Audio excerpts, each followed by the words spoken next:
Recording in progress.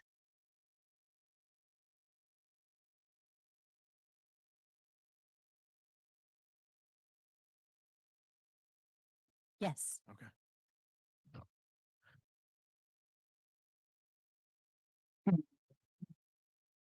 Welcome to Pacific Grove City Council Chambers. There's a lot of faces in here, so appreciate you coming out tonight to the meeting. It's Wednesday, August 20th, 2025, 6 p.m. This is our regular meeting. I'm calling this meeting to order. We're here at Pacific Grove City Hall. And I will ask, it's exactly 6 p.m. and I'll ask my colleague Mayor Pro Tem Emilio to lead us in the Pledge of Allegiance. To the flag of the United States of America and to the republic for which it stands, one nation, under God, indivisible, with liberty and justice for all. Thank you very much. And now at this time, I'll entertain a motion to approve the agenda that we're going to work on tonight. Move to approve the agenda. We have a motion and a second. Any discussion of the approval? Hearing none, I'll take a voice vote. All in favor say aye. Aye. Aye. Any opposed? Seeing none, passes unanimously. We will take the agenda as stated.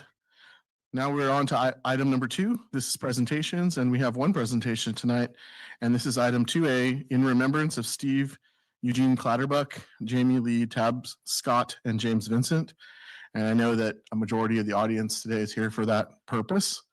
And so at this time, I'm going to turn it over to, I believe, my colleague, Mayor Pro Tem Emilio, to have a presentation on this item. Okay, thank you very much. Thank you for all attending. Before I get started, Sandra, can you go ahead and put that slide up on the 3 victims? Yes.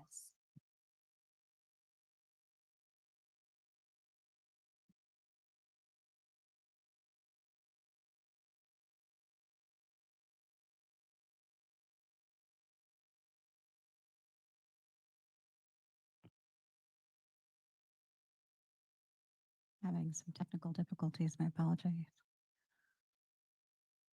I'll go ahead and once you get it up, I'll go ahead and start.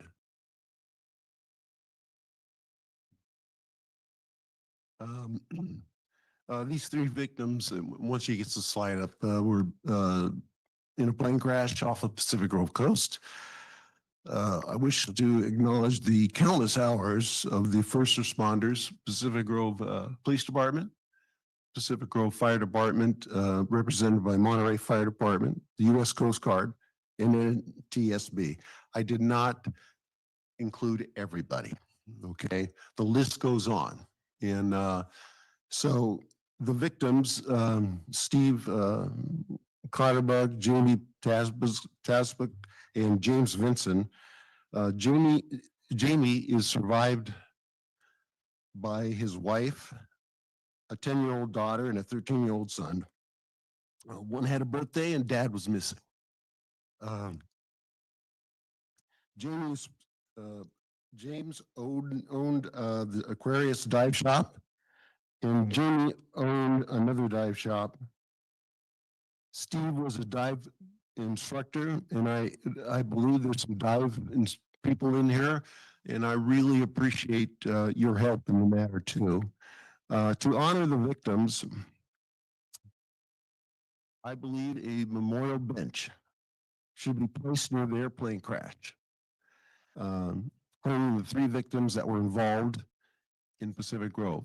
All 3 victims were all involved in Pacific Grove, Monterey County, and I also want to wish to acknowledge Mr. Morganson, who found the location of the memorial bench. And I don't know if, Sandra, you're able to bring up the 3 victims or... I'm having problems with both of these photos now. I'm sorry. Okay, that's okay. And I also wish to, there was a photograph of all 3 of the victims. You probably saw in the Carmel plane cone. And also, I had other photographs of other things, but I wanted to hold on those because they're just too fresh in everybody's mind.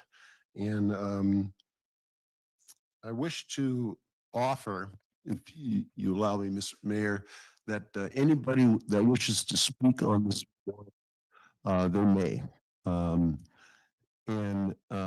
don't know if anybody would like to speak. I know there's quite a few people. So I see Mo Amar. Would you like to speak? Okay, so a couple things. One, we don't have slides, so we're going to go ahead and move forward. The bench has been selected. That we're going to put it in. It's not a question because, Yeah. okay, but just so you know that. Okay, thank you. And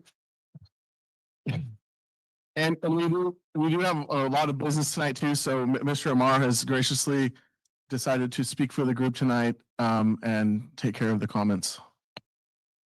Good evening, Mayor, City Council members, staff, and the public. My name is Mo Amar, and it's my pleasure to represent the group that's here this evening. I'd like to start by observing a moment of silence in honor of the three men.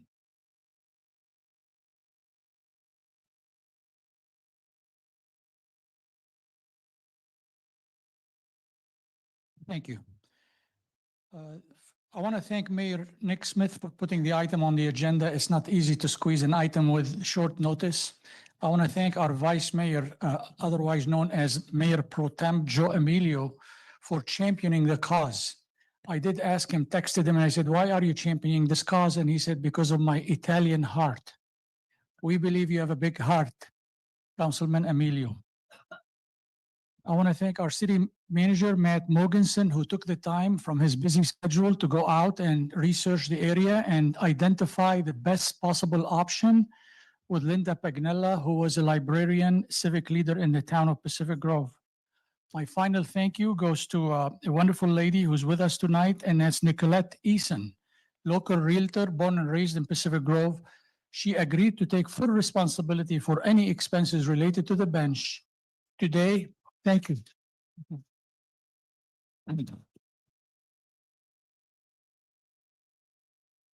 On to why we're having a bench. So in talking to Kimber Vincent, Kimber is the sister of the pilot, and she is the wife of one of the passengers who passed away.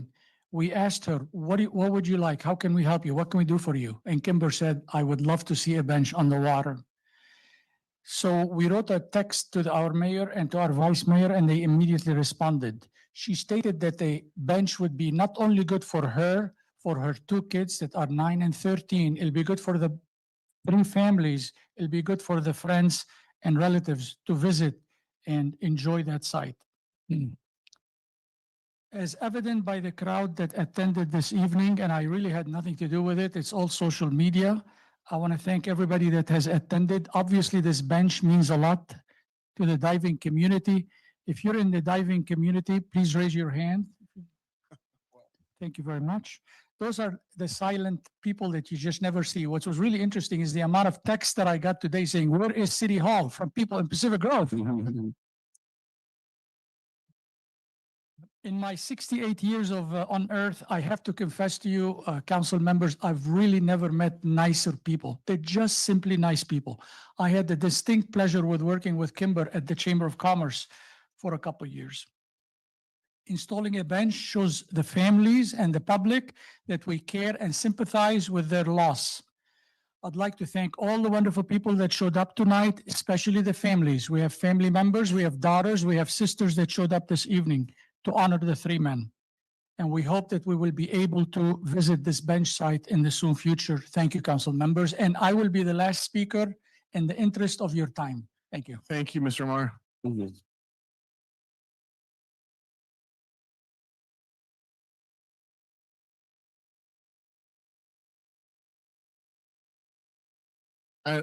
really appreciate you guys coming out. I'm going to give an opportunity for any council members to make any comments. And there was a slide showing that was the actual location of the bench so that you all can see what's been planned, and it's really a beautiful spot. So any council members have any comments? Cynthia Garfield?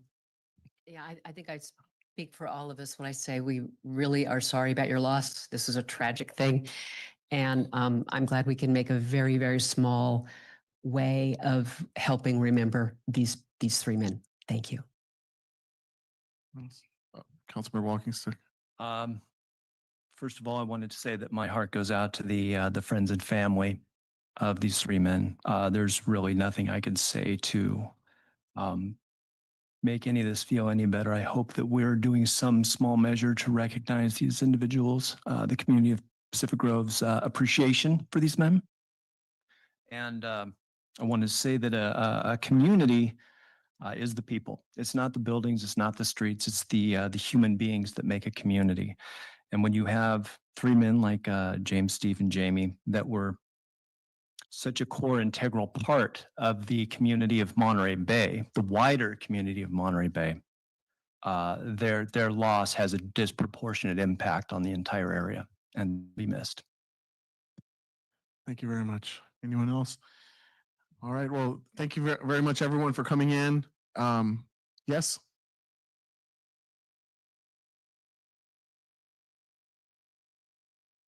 Can you come forward and come to the podium for that?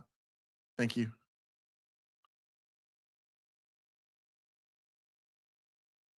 Thank you for giving me a moment to just say thank you, because our community has been through so much recently, and there's a group of people that I just truly want to thank, and those are the divers from Aquarius and Any Water and that community specifically, and the group of people who recovered those bodies were the Aquarius private divers, and I just want their names to be stated, and that's all. Thank you so much.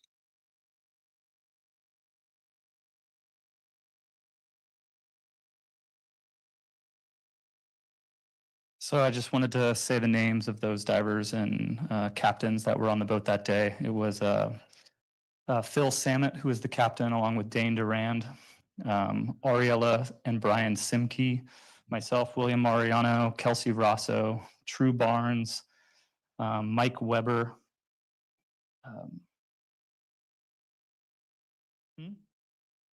and Brandon Huelga and True Barnes. Yeah, so thank you all for your help that day and bringing closure to our family and our friends of divers in this community. So thank you. Thank you. Well.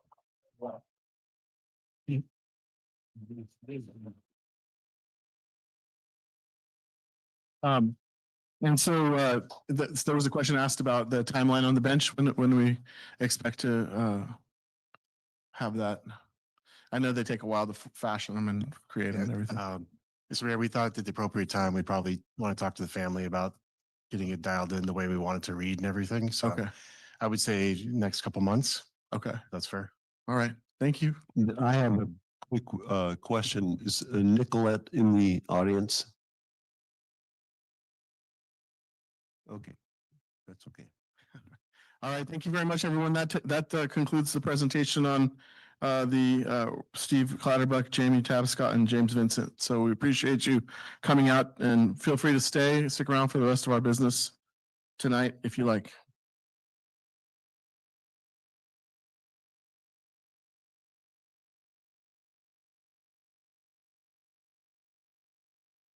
I'm just gonna give a minute or two to clear out.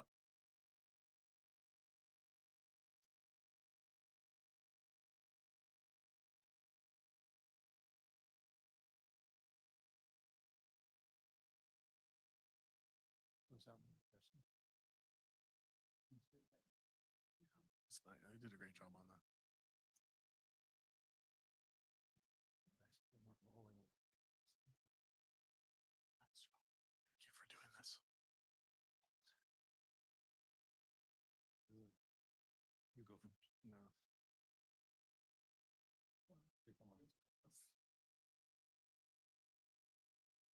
No.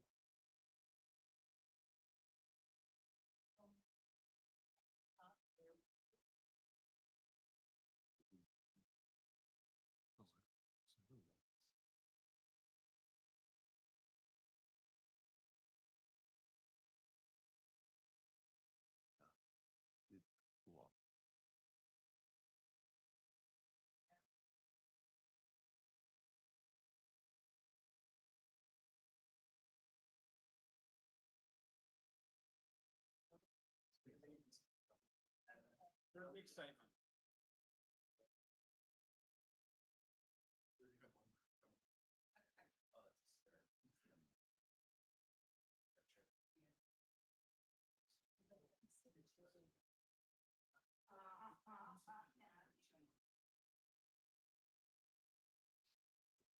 Oh, great. Okay.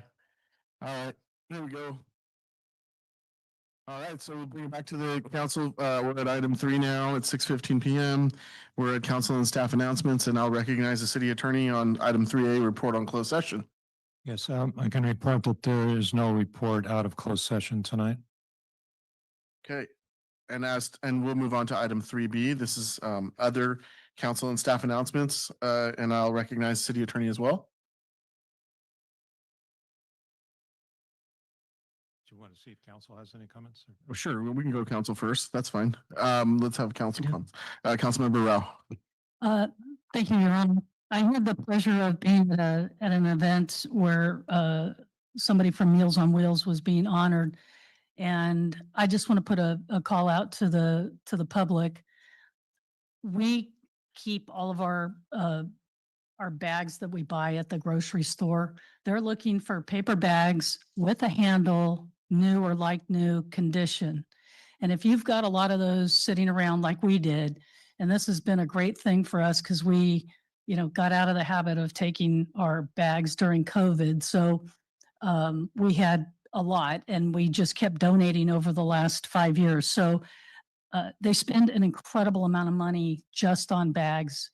And so if anybody has got new or like new paper bags with a handle that they can donate to the Meals on Wheels, they would really appreciate it. Thank you. Thank you. Always have those Trader Joe's bags, get a few extra, Okay, any other council members wishing to make an announcement? Anybody? All right, staff members, Mr. Mogensen, wishing to make announcements. Hey, Mr. Mayor, there's a couple of things I want to say. First of all is, and we did this privately, but I also want to do it publicly and thank all of our police officers, public works, recreation people, everybody helped make all the Car Week activities happen. There's a whole lot of hours and stuff behind the scenes to deal with that. And not only that, but then the after hours, the police officers chasing around, people. So we do plan on giving you a report in the next, probably next council meeting on some of the stats and everything of the week, but don't have that quite ready tonight. Other thing is, I just want to kind of throw it out there, a tickler for everybody. On September 5th, we're going to have the Butterfly annual meeting out at the Butterfly Sanctuary. So I believe the BNRC on the 3rd is going to talk about that first. So just a tickler to put on the calendar. More information will be on our website. Oh, thank you very much. Any further staff announcements, Mr. Mogensen? Okay, and then we'll go ahead and recognize the city attorney. Yeah, thank you, Mayor. I wanted to say that I am standing down from the position of city attorney for the city of Pacific Grove. That'll be effective toward the end of this year, with the date depending upon when the city retains another city attorney. This will give the city sufficient time to engage in a recruitment process to retain a city attorney and for me to complete work in progress in coordination with the city council and city staff. I would like to say that I have enjoyed my time serving as the Pacific Grove city attorney, and I wish the council and city staff the best of luck in the future. I will continue to serve as the Pacific Grove city attorney until the city has retained another city attorney following the recruitment process to retain a city attorney, and I will participate in making for a seamless transition. So thank you. Thank you very much for your service, Mr. Perrick. We really appreciate it. And now we'll move on to general public comment. This is items that are within the subject matter jurisdiction of the city, and they're not on the agenda tonight. So this is item 4, and at this time, recognize anyone in chambers wishing to make a general public comment. Please come forward, come to the podium, and you'll be taken first. May I? Absolutely. Esteemed council members, thank you for having me here. I'm Lawrence Rock. I am the co-director of the Carmel International Film Festival. We brought it back after it went on hiatus in 2017. I myself am a former PG resident of Carmel, and a lover of the Monterey Peninsula.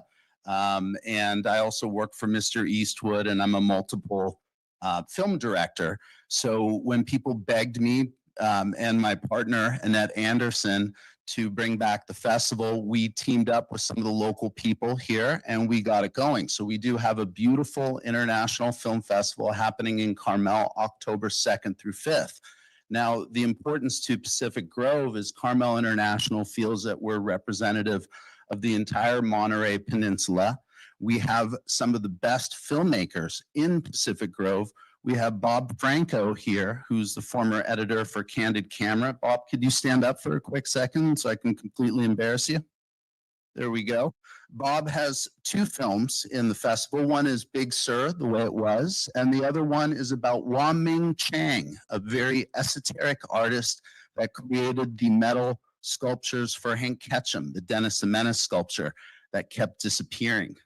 Wah Ming Chang also was the creator of all of the headdresses for Cleopatra, for Elizabeth Taylor, and all of the special effects for Star Trek.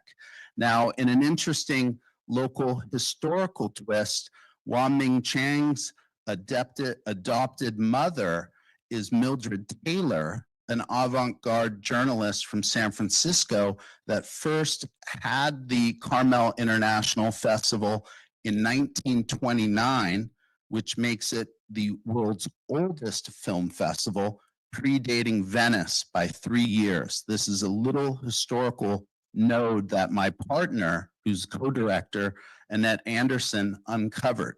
Annette is the co-director of the festival, and she used to run a little TV show called The Simpsons down in Los Angeles. She was the assistant to Matt Groening, the creator.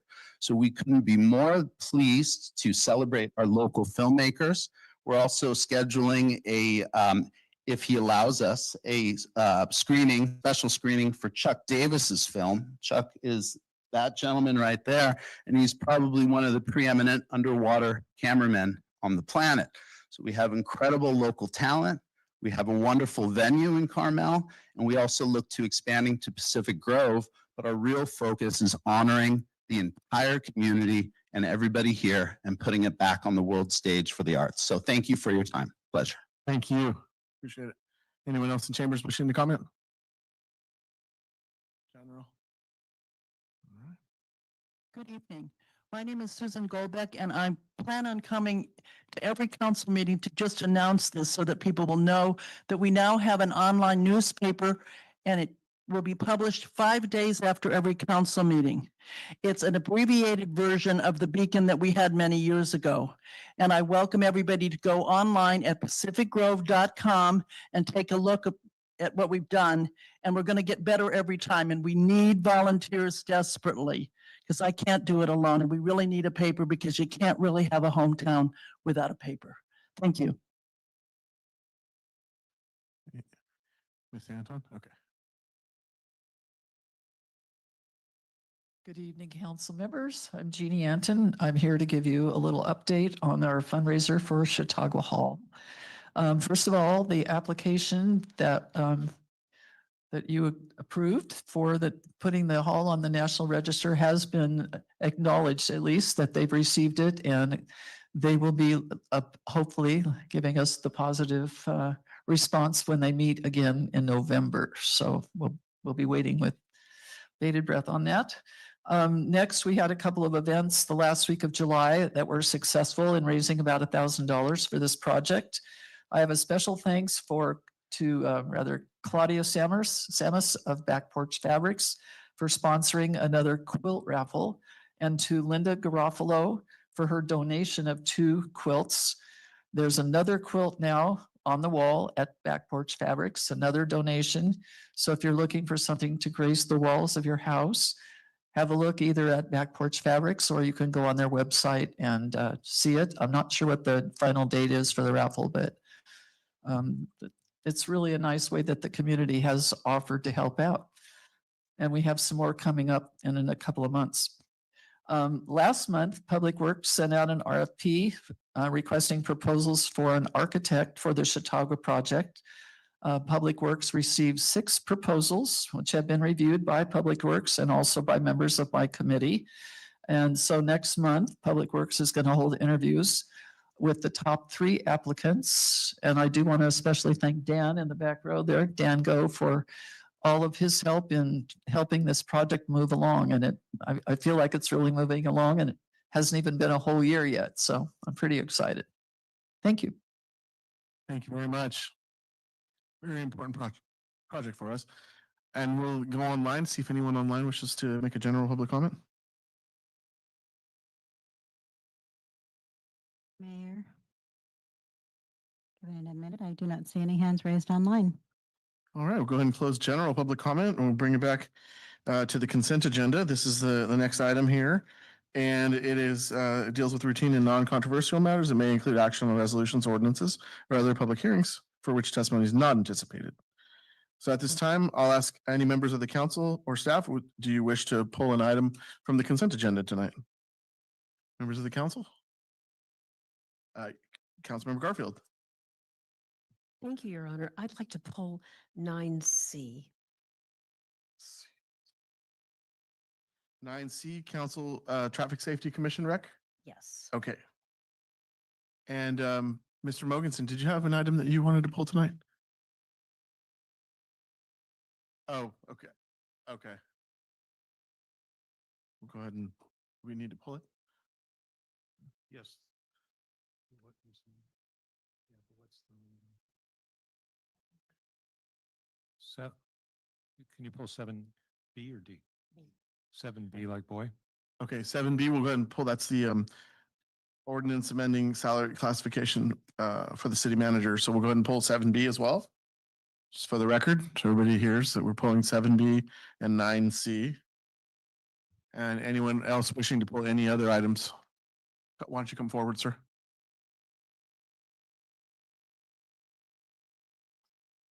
Lester Brown, I'm chairman of the Traffic Safety Commission. What does that mean that you're pulling it? Talking to the mic if you want to respond to it. The reason I pulled it is so that we can have a more thorough discussion of it. I'm not opposing it. I just want it to be talked about instead of passed on consent. She has the power to pull the item and then we have to have a full dress, basically discussion of the item before we vote. Okay, this is very frustrating to us. We've been trying to get this changed for quite a long time. I'm sorry, you can't make that. You can go ahead and you can make public comment when I'll hear the item right after we finish. Well, if you pulled it, how do I? You can't how have do I- crosstalk. I'm sorry, you can't crosstalk with me here. Sorry. Mr. But I will allow you to speak and you can speak to it when the item comes forward. Okay. But this thank is common, we pull in a consent item you. You mean at a different meeting? No, tonight. tonight. Okay. Yeah. Thank you Just a very few much. minutes, just a few minutes. You can stay up close if you want and be ready to go. All right, okay. So anyone else wishing to pull any other items? Do we have anyone online? Any hands? Jane Haynes. Can you hear me? Yes. Okay, I would like to pull 8A. I just have one question I want to ask about 8A. Would you like to ask the question and we can just answer No, it? or you I wanna pull the- wonder, yeah, it's the check register, and I can't find any payments to the lawyers for the city. And I wonder why they're not in the check register. That's my question. Oh, sorry. Yeah. thank you. Maybe staff can Yeah, answer it. Thank you, Ms. Haynes. We're going to try to answer that so we don't have to pull it formally. Yeah, basically, this is Fred Marsh. I'm the Admin Services Director for the City of Pacific Grove. The timing and the payment of our vendors can vary. I mean, it kind of depends when we get the bills. So it very well could have been that the bill from the lawyer may just be in the next month's run. But typically, we pay our legal firm on a monthly basis. This might have been just a timing difference for the actual payment of the services. So it's not like we're not paying the attorney. So. Okay, so next time, Jane or Ms. Haynes, you might see two payments. Exactly. It's just a timing of the check issue. Are you okay with us just moving forward on that? No, I think so. Okay, so can I get a motion on consent without 7B and 9C? Move consent with 7B and 9C being discussed later. Okay. Well, we have a motion by Gloria, second by Emilio. Any further discussion of this motion? Okay, we'll take a voice vote. All in favor, say aye. Aye. Aye. Any opposed? Hearing none. The rest of the items will pass unanimously. And I'll go ahead and we'll take up the traffic safety item first, 9C, and then we'll take up 7B second. We were going to hear those. We're going to hear those before our other regular agenda items. So at this time, I would like to take up item 9C, the traffic safety item, and I will turn it over to Mayor Pro Tem Emilio if you're ready, sir. Thank you, Mayor. The Traffic Commission I'm a liaison on, and they wanted to direct, it says direct public works to install stop signs and pavement markings on the both westbound and eastbound lanes of Lighthouse. It's on the second page of, I'm not going to read the whole thing to you, but the recommendation in this 9C is to direct staff to consult with the traffic engineer. I did look at, there's some pictures attached. I did look at the intersection two different times on one day in the morning and at about 12:30. I thought it went pretty well, but I'm not there full time and I'm not a traffic engineer. So the recommendation is direct the staff to consult with the traffic engineer to assess the installation of stop signs and intersections, reconfigure of Congress, Lighthouse Central, and return to the city council with concept drawings, estimated costs, and additional information for the council, city council consideration. Also, I'm going to editorialize a little bit on this. I know we may talk about it later, Mr. Brown, that Lighthouse and Forest, if we're talking about intersections, that's also a difficult one. But this is the one we're dealing with, and you see the recommendation on there. Councilman Garfield, did you need anything? He's given the report, so I'm going to go take public comment before I allow crosstalk. Okay. Yeah, is that okay? That's- You all done? Yeah, I'm good. going to just augment on and just for the purposes of clarification, I've worked, Mayor Pro Tem Emilio and I worked on this as well. And this is the Traffic Safety Commission's recommendation. We are recommending that we adopt it. And it actually wasn't that long ago in the whole scheme of things. So this is a good thing. And now I'll go ahead and go out to public for comment on this item. And I'll recognize Mr. Brown first. You're up. Lester Brown, I apologize for what happened before. Didn't understand the procedure, so I apologize. Anyway, I think the real issue here with regard to that intersection is it's confusing.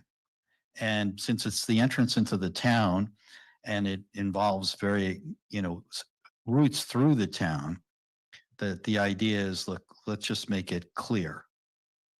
So that, because every time I go through that intersection, I'm trying to figure out if I'm going to cut across, if somebody's going to stop or not stop coming the other direction. And I think our concern is that something may happen that we really don't want to have happen just because it's not clear. And thank you very much. If you have any questions, I'm happy to respond to them. Thank you. No, that was great. And anyone else in chambers wishing to speak on 9C? We have Mr. Murphy. Good evening, Mayor Smith, council members. My name is Don Murphy. I guess my only question would be, did the traffic engineer weigh in the traffic safety committee meeting? And if so, what was his recommendation, his or her recommendation? Thank you. Okay. Any further comments? Callers online, Lisa Gianni. Thank you. I'm so glad that this issue's finally come to you. I've heard this brought to Traffic Safety Committee for years, it seems like. And I think it's super important for safety because that's such a big wide open intersection, but also because coming in from the west, a lot of people forget to slow down to 15. There's a nice new sign, but I'm not sure it makes a huge difference, but it's lovely. But this would be another opportunity to bringing people to a full stop.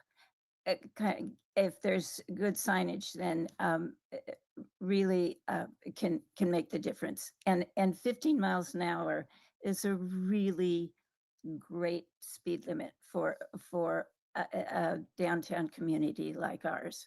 And this also just helps with the walkability of PG's downtown. So I do hope you'll approve it. Thank you. Thank you very much. Inga Lawson-Dimer. Thank you, Mayor and Council. I spent a lot of time out in front of the post office gathering some signatures and stuff, and I absolutely wholeheartedly support the 4 stop signs because as a mobility impaired person getting to and from my car, parked, away, it was very difficult to get across. And sitting out there is the 15-mile-an-hour speed limit. Whereas when people are coming from east to west down Lighthouse and they rarely use the 15 miles per hour, which is really a reasonable thing for downtown. Right about the post office is when they start speeding up through that intersection.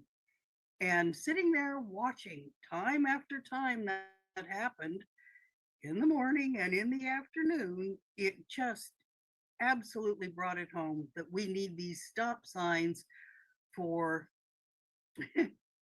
mobility, for elderly people, safety, absolutely. And I've listened and made comments at Traffic and Safety too, and I am all for this being the recommendation of giving it to the traffic and safety engineer and seeing what we can do definitively. Thank you very much. Thank you. Vince? Hello, can you hear me? Yes. Okay, good. Well, I find this to be an interesting topic because many people in town recognize me and know that I'm either on my bicycle or walking most of the time in the downtown area. I agree with Inga and the gentleman from the Traffic Commission that we need better traffic control, and that includes traffic enforcement, which the city of Pacific Grove, the council, the Traffic Commission, and the police department have all been negligent in. There are so many speeders going through town. Why do they keep mentioning here in this session the 15 miles an hour? Because there are few people who go through downtown at 15 miles an hour. They go through at 20, 25, and I've seen people going through at 30. And you have too, if you've paid any attention to just getting out of your car and walking around the downtown. Why do we have such a lack of traffic enforcement? Not only for speeding in downtown, but on Pine Avenue, on Forest Avenue, on Cynics Avenue, and many other streets in town. And sure, it's nice if you're in a hurry to get home. I think I'll just go 30 miles an hour down Cynics, or I'll go 30 miles an hour down Forest Avenue. Now, we don't only have a problem with traffic enforcement on speeding, we have traffic enforcement on people that don't stop for stop signs. So you're going to put in 4 new stop signs, is it? And just go take a look at any intersection. Sit there on your lawn chair for half an hour and watch how many people run the stop signs. And I never see anybody getting traffic tickets for either speeding or for running stop signs, particularly the ones that are on the busiest streets in town, like Central, Lighthouse, Cynics, Forest, David Avenue, and so forth. We need more traffic enforcement. What's happened to our lack of traffic enforcement? Why do we have a lack of traffic enforcement? I think it's abhorrent. Sure, it's nice to know I didn't get any tickets for speeding or I didn't get any tickets for running a stop sign. But when you want to talk about safety, within the last 5 years, we've had 3 people run over and killed on Pine Avenue. And some of you who've been here a while may remember that. This is shocking to me. People speed on most streets, and many people do it, and we never have much enforcement. So I want to ask for not only stop signs, but they're worthless if you don't have the enforcement. So please, let's address traffic enforcement. Thank you so much for letting me speak, and I hope I rang a few bells. Thank you, and please continue with the meeting. Oh, well, thank you. Next. Anthony Chiani?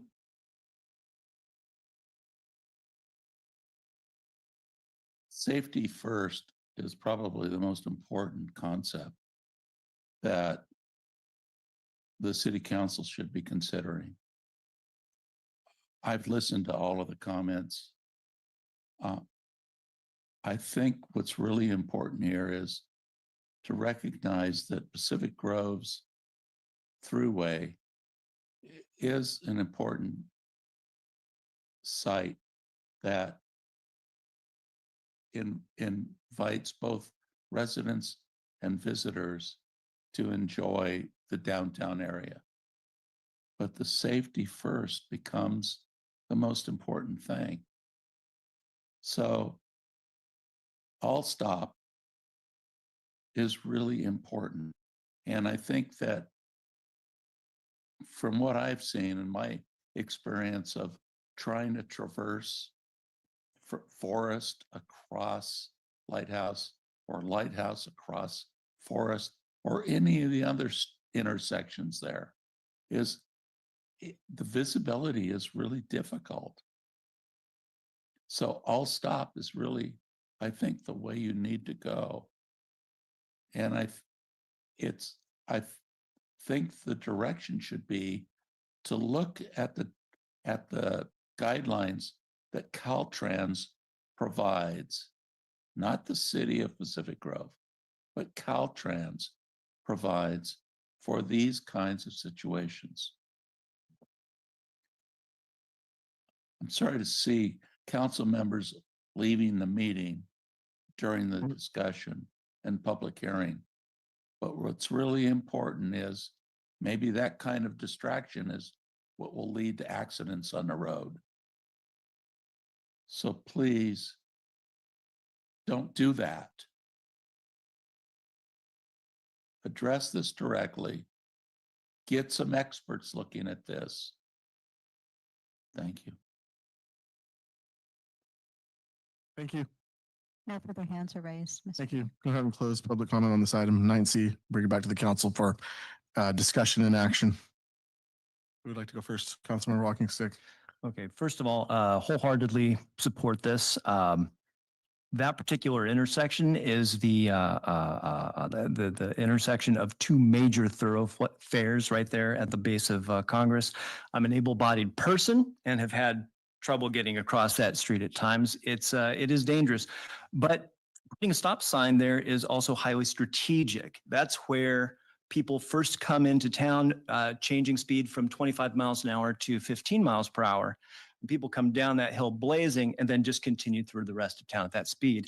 Getting them to stop, acknowledge the new speed, and then from a stop, start rolling forward at the new speed limit, I think will be far more effective than the mere 2 stop signs we have right now to stop cross traffic. So I'm in favor of this. I think it's going to help pedestrian safety, and I think it's going to help tremendously with slowing cars down before they get to downtown. Thank you. Thank you. Make a motion. Councilmember Rao. Yeah, I think we have more feelings here. As the one that lives probably the closest to this intersection, and I've talked to the Traffic and Safety Commission before, this is a really dangerous intersection. And we shouldn't wait for something bad to happen before we address it. It doesn't take a lot of common sense to look at it and say that intersection is long. Those crosswalks are long. It takes a long time to get across them. I appreciate Joe going out there and looking, but I can say that we walk the tater down there at least 3 to 4 days a week. And if you're down there in the morning, there's a lot of traffic between Toasties and the post office with folks gathering mail, dropping off mail. And then in the afternoon from 2 to 2:30, it's all the kids that are let out of, well, I guess all the schools really, but Robert Down and the middle school primarily, they all head to Caledonia Park to recreate. And it becomes a really dangerous situation as well. And so if you're monitoring, not during the times when that traffic square is not as popular, then I think we need to take a look at it and make sure we're monitoring the whole thing. It is a confusing intersection. I do agree with the chair. And I think that it needs to be addressed. My only fear is that typically what happens is the traffic engineer looks at it and says, well, the average speed is 27. So now we're going to make it 30. That's not the answer here. The answer here is we're trying to make it safer and we're trying to slow it down. So I think we just need to be careful as to the lens to which we look at this and make sure that we're addressing the timing and the issues. And maybe even a middle, a middle stop, similar, not as big, but similar to Erdley, where there's a stop halfway through, because it's a long intersection to get across. And whether you have mobility issues or just a crazy dog, I mean, it can be a little dicey. So I'm in complete favor of this and can't wait to get started. Great. Councilmember Garfield, you pulled me out and I apologize. Recognize you now. Thank you. I think you've heard a lot of input that I thought was important to be heard. And so let me sum up. The reason that I pulled this was not because I don't wholeheartedly agree with it, but I think that we need to send something to the traffic engineer that tells them what the problem is rather than advocating for a specific solution. In this instance, from what I've gathered from other folks who are talking, we have a confusing intersection. We have people who are unfamiliar with the community visiting downtown and not quite sure what to do. And it is kind of a dazzling intersection. There's a lot of visual going on. We've got walkers. We've got people who aren't slowing down. And the best solution may be a combination of things. So I would like to send this to the traffic engineer to solve the problem of the intersection without specifying what the solution should be. It could be a combination of things. It could be rumble strips. It could be stop signs. It could be signage. It could be flashing crosswalks. It could be an intermediate island. But I'd like to know what the full range of possibilities are that are recommended, and then get a real safe intersection for our community. So that's why I pulled it. Does your vision for this item include the recommended action, or you're in a different The recommended vein? action that I would propose is we send it to the traffic engineer to figure out solutions for the problems that have been raised. It's a dangerous intersection for pedestrians, and we have speeding, and we have lines of sight. That's not really the recommended action, though. I know. Okay, I'm gonna move on. I'm gonna move on to someone, to Councilmember McDonald now. Okay, thank you. Yeah, and I agree with the sentiment that it is true. The goal here is safety first, because the safety of our residents, especially when you bring in tourists and you bring a changing speed limit, a convergence of people from different directions and different roads, I think it's really important to keep that in mind. So all of the traffic calming measures we talked about, I think are good. Anything where you narrow the road so people get a sense of needing to slow. So I really appreciate the Traffic Safety Commission's diligence and continuing to pursue this. I've had other people tell me they've nearly been rear-ended because they're going 15 and somebody comes flying down Lighthouse from the west because you're coming a bit down a hill.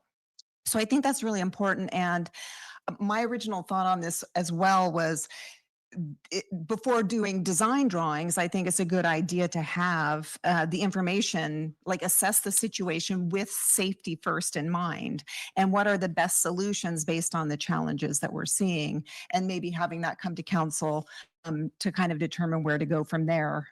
But I agree. So I don't know how that would change the recommendation necessarily, but more than just automatically going for just stop signs, I think a more comprehensive approach is a good way to go. I'm going to go ahead and make a motion, Mayor. Okay. The recommendation is directed the staff to consult with the traffic engineer to assess the installation of stop signs and intersection reconfiguration of Congress, Lighthouse, and Central, and return to the city council with concept drawings, estimated costs, and additional information for the city council consideration. And that is a motion moving the recommended action. Do I have a second? Second. We have a second by Garfield. Okay, discussion? Yeah, so clarifying, are we doing this second specifically to come back with the stop signs and drawings already? Or do we want to do a substitute motion where we're looking at multiple alternatives before we proceed with? I mean, that's, if you'd like to do that, I think this is the time to bring it up. Actually, could I address that? Absolutely. Do you mind? Yeah, I was just going to add Throw one it in. thing. Just let me add one thing. This is only to assess. It's not to install stop signs. It's not to install anything, but it's for the traffic engineer to assess, just like the recommendation says. And I'm gonna just throw one in. Go ahead, Paul. You go first. okay, thank you. Well, the wording on this is specific to assess the installation of stop signs, one, intersection reconfiguration, two, then later on, provide the city council with concept drawings, estimated costs, and additional information for city council consideration, which is a heck of a catch-all. Mhm. So as this is written, as it has been proposed, I think we kind of cover our bases here. I agree. And I also would just throw out there that I do want to see drawings and things at the next meeting. I don't want to parse this into too many bites because we had a lot of stuff to put on the agenda anyway. So we got to get through these things. So I think it'd be great to have all that information for us to assess what we're going to do. So, and with that, I have a motion and a second. Any further discussion? All right, so I'll take a roll call vote. Thank you, Mayor. Mayor Pro Tem Emilio, Aye. Councilmember Garfield. Aye. Council members Rao, Paduri, Aye. McDonald, Aye. Walking Stick, Aye. Mayor Smith. Aye. Motion carries unanimously 7-0. All right, thank you very much. Thank you, Mr. Brown, for coming in. Okay, we're gonna go back to 7B. We are not out of the consent agenda yet.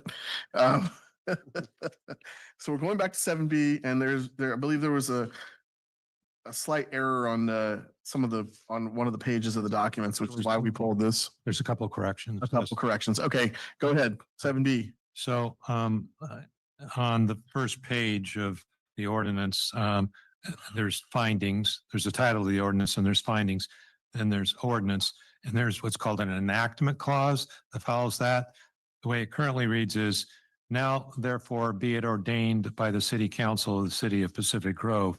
And that should be modified to read, now therefore the city, let me start that over. Now therefore, the council of the city of Pacific Grove does ordain as follows. So that language can be changed here at the second reading. It's not a substantive change. And then the other change would be the signature. It would be for Mayor Nick Smith, would be the individual signing the ordinance. So those are the two changes. Okay, thank you very much. And we'll go out to the public for comment. This is item 7B. We made some ministerial changes to an ordinance. Nobody online, Mayor. All right, anyone in chambers? Seeing none, we'll go ahead and close public comment. Bring it back to the council for action on this item. Do I have a motion to approve? Motion to approve with the changes as suggested by the attorney. A motion by Paduri, second by Garfield. I think he captured your, Yeah, but it's a motion to approve the recommended action with the changes I mentioned. yes, use incorporated comments by reference. Okay, we have any further discussion on this? All right, we'll go ahead and take a voice vote on this. All in favor, say aye. Aye. Any opposed? Hearing none, passes unanimously. Thank you very much. Thank you, Mr. Mogensen. Now, we have finally made it to 11A, the regular agenda. This is AB 2561, reporting, a new thing, and I'll recognize our Human Resources Director, Ms. Livian. Thank you, Mr. Mayor. Good evening, council members, staff, and members of the public. I'm going to go ahead and hand it off to Stephanie, who's going to do the first part of the presentation. This is a team effort. Good evening, Mayor, council members, staff, members of the public. This is a public hearing to discuss vacancies, recruitment, and retention efforts. This presentation is for informational purposes only. And I have a presentation.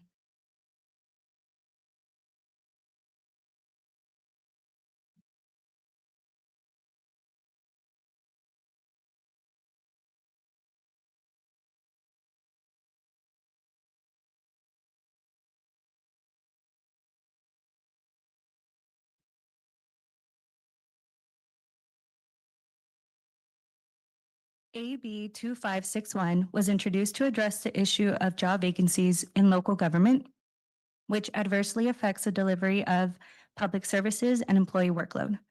Among other requirements, the bill mandates that public agencies conduct a public hearing to present the status of vacancies, recruitment, and retention efforts during a public hearing before the agency's governing body and identify any necessary changes to policies, procedures, and recruitment activities that may lead to obstacles in the hiring process.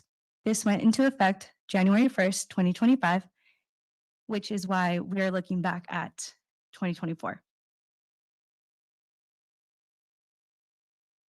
So let's get into it. Please note these numbers do not reflect part-time seasonal employees, only regular employees. Annual average vacancy rate for employee groups are as follows. General Employees Association, 8%. Management Employee Association, 5%. Police Officers Association, 12%. Non-represented management and confidentials, which this includes senior program managers, police commanders, and confidential management analysts, 4%, and department head group, 10%. So overall, the annual vacancy rate for the city was 8% for the year of 2024.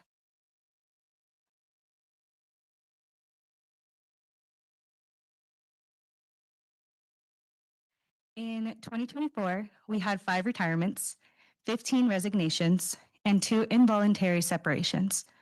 8 of these vacancies were filled internally through promotional opportunities, and others were filled by recruitments or by using existing eligibility lists.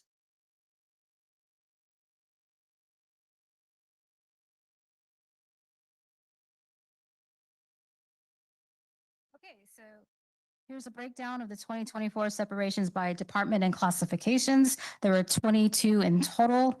We had 5 retirements, 2 in the police department, 3 in public works.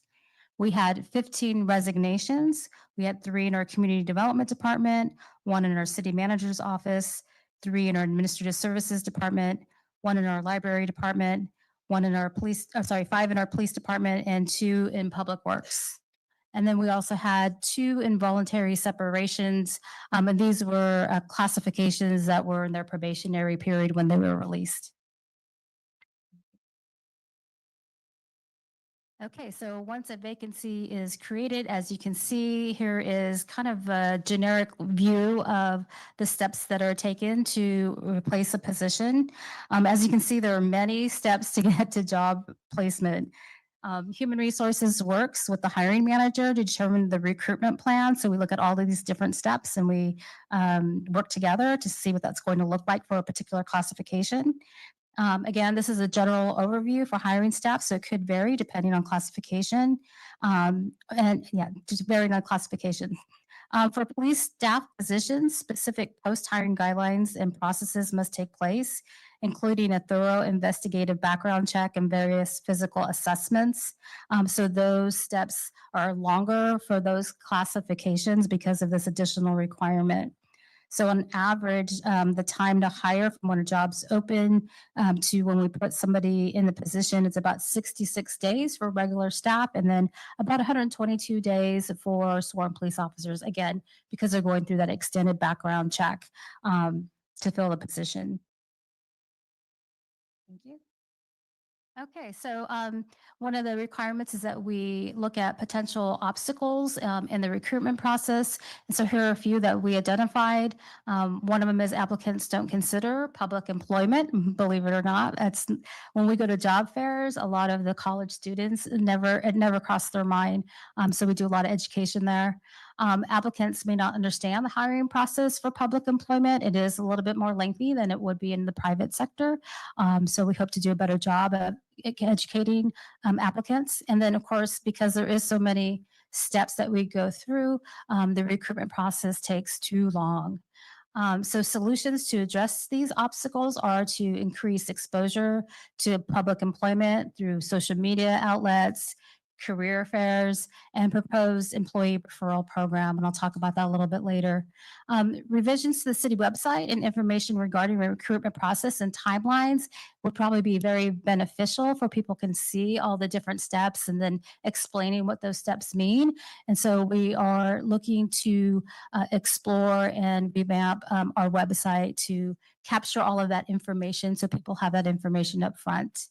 And then also just in general, looking at ways to expedite the recruitment process and communicating back to applicants in a timely fashion so they know what's happening. We haven't forgot about them. They're still in process, and just stay connected to that applicant because it is a very competitive environment. And we want to make sure that we do get the top talent. Okay, so what is next? In addition to the remedies I mentioned in the previous slide, we're looking at expanding our social media platform. Not only are we looking to Facebook, Instagram, and LinkedIn, we want to include TikTok because we know a lot of our younger generation are TikTokers and they have that TikTok brain, and we can try to attract some of those folks. Also, we want to expand into YouTube, create city branding and marketing strategies, and use them on these platforms to get more recognition about the city of Pacific Grove. In addition to that, we want to create recruitment videos that contain relatable content to inspire potential candidates, highlight city benefits and positives about working at the city of Pacific Grove, like our beautiful beachfront community and natural resource amenities. Additionally, we are looking at developing an employee referral program to reward current staff for referring qualified candidates. HR will be making a presentation and recommendation on this soon to council, so we could discuss the details of that at a later date. And then lastly, talking about the recruitment web pages, we want to create dynamic, easy, and engaging recruitment web pages that include the styling of our recruitment videos that are going to capture and create interest from our job applicants. Currently, Human Resources is working with Police Department to help develop a specific recruitment page for sworn police officers, kind of explaining that lengthy process for them and simple, easy steps, and give them all the information in one stop. And then we're also looking at creating one for general staff as well. Okay, so this concludes our report, and we're opening it up for discussion. Thank you. And Ms. Livian, did you receive any responses to your notification to the 3 represented bargaining units that given their opportunity to present this evening? There were no responses. Okay, so they've waived their chance to speak on this. And now we'll go ahead and take out to the public for comment on the item.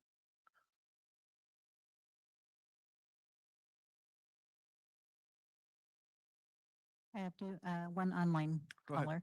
Anthony Chiani.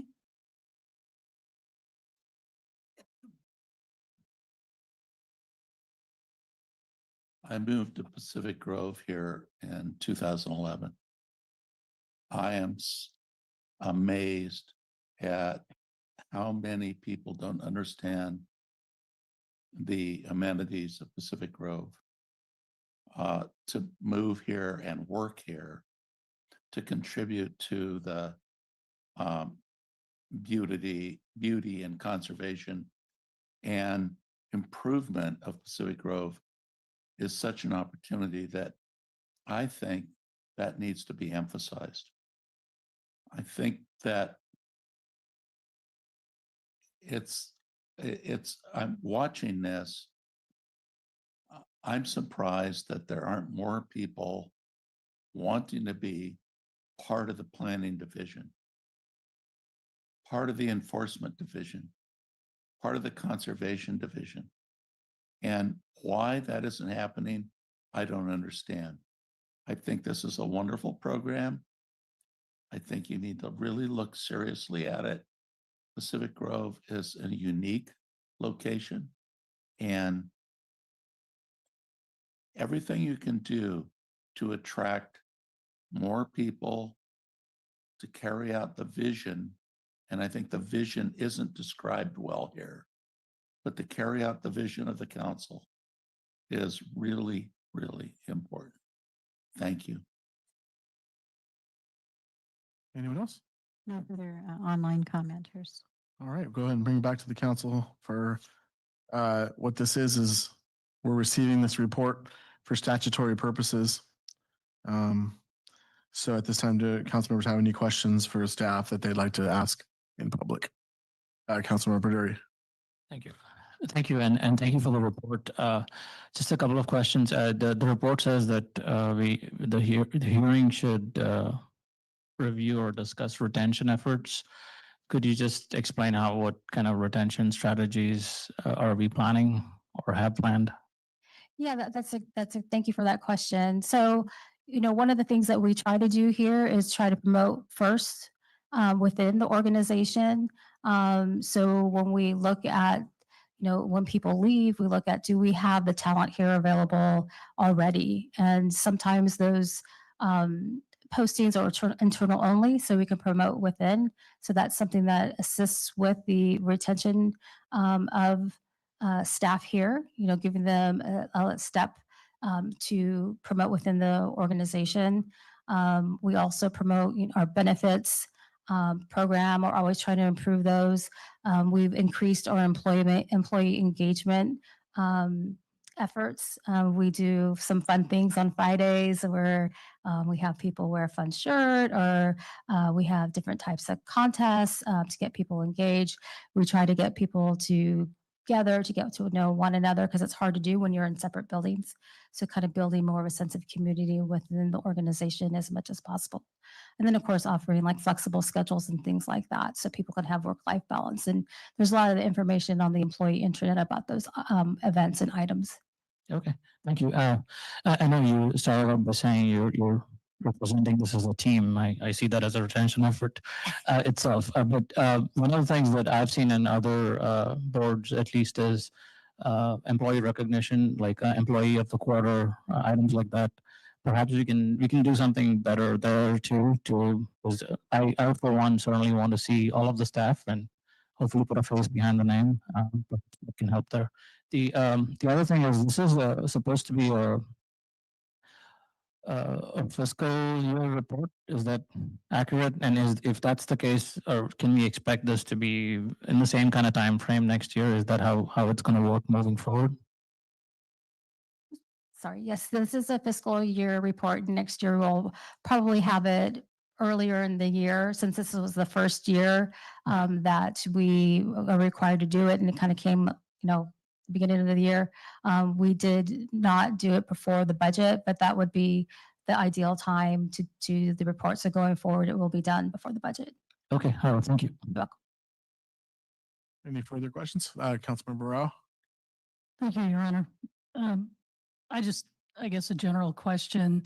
Would you say that the biggest challenge that we have in recruiting people, we all can agree that this is the most beautiful place in the world to live? Would you agree that the main challenge is the cost of housing?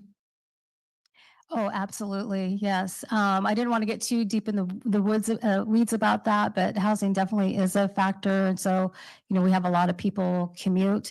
I would say right now about more than 60% of our employees commute into Pacific Grove because they're, not a very affordable place to live. So, yeah. Thank you. Any further council questions on this item?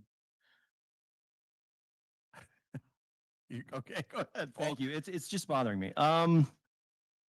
What do you see as the largest blockers you've got right now? What are your biggest barriers to recruiting? Like your top 3, call it. Yeah, I think that the top one is what I mentioned before, is just getting the exposure to public employment. People do not consider public employment as an option. And when we go out to the career fairs, we get a lot of that feedback from the folks that we're talking about. A lot of people, even living in Monterey County, do not know where Pacific Grove is at. So also doing a lot of education, where are we at? Oh, I've been there before. It's by the aquarium when we start talking about it. So really just getting the exposure of Pacific Grove, public employment, and again, all the beautiful amenities that we have here, and really hallmarking, the work environment that we provide. Okay, so exposure and housing. How would you describe the culture, the work culture here in PG?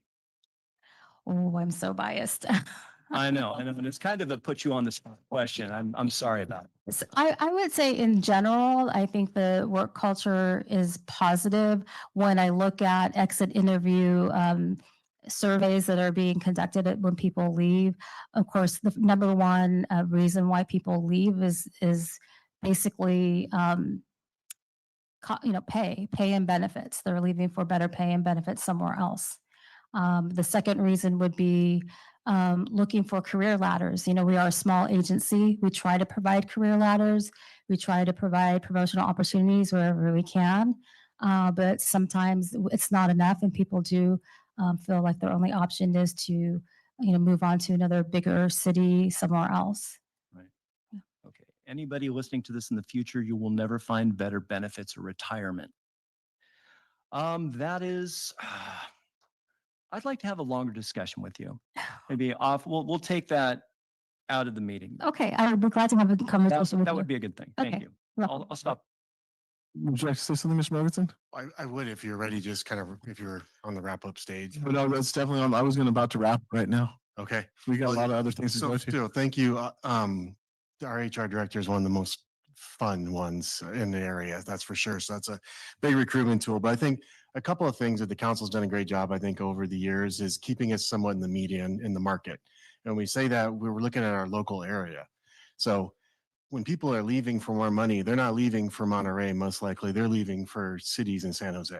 Those are in a whole different ballgame. And that's one of the places that it's a bit of a challenge for us, because if somebody, say, lives in Gilroy, they're just going one direction or the other, and they might choose a direction where they can make a lot more money. It's a completely different market. Those cities have a lot different resources than we do. So I think that's one thing to kind of button it up. And in terms of like the overall, the vacancies that we're experiencing, it's kind of an ebb and flow thing. And we're required to give this report, and our numbers are, we have 100 employees. So if you lose, so if 5 employees are gone, that's a 5%. It's all ratios, right? But, there's certain areas that we're challenged currently, and that might be different in 3 years. So currently it's police officers. It's harder to recruit police officers today because of the climate for police officers over the last, decade or so has built it. So today it's harder to get an engineer, because an engineer can make a whole lot more money working for a private firm up in San Jose than they can for a city. So it ebbs and flows, and it really depends on the position, and we have to target those things. And that's what we, work on. So I just wanted to paint the picture that we're not in a terrible state. The police chief has got a bunch of officers in the pipeline. We're working through a lot of that. And we are coming up with a lot of different programs, but I just want that takeaway to be that nobody wants to work with Pacific Grove and we're having a terrible time. It's just, this is a report we're required to give you and give you the high level. No, we appreciate the reassurance. And, I will say that I know that a lot of energy is in the city CMO, city manager's office is spent on this topic. There's a lot of discussion about it, and it's certainly something that's like way high on the radar just for the community to understand. So it's being worked on, and it is it's a problem that is very difficult to solve in a high cost area. So, but anyway, I think that we've talked this one through. So we're going to go ahead and move on. We received the report for purposes of the statute. We'll move on to item 11B. And thank you for the presentations. Okay, and I'll invite Mr. Biggs to come up for item 11B, our building permit fee increases.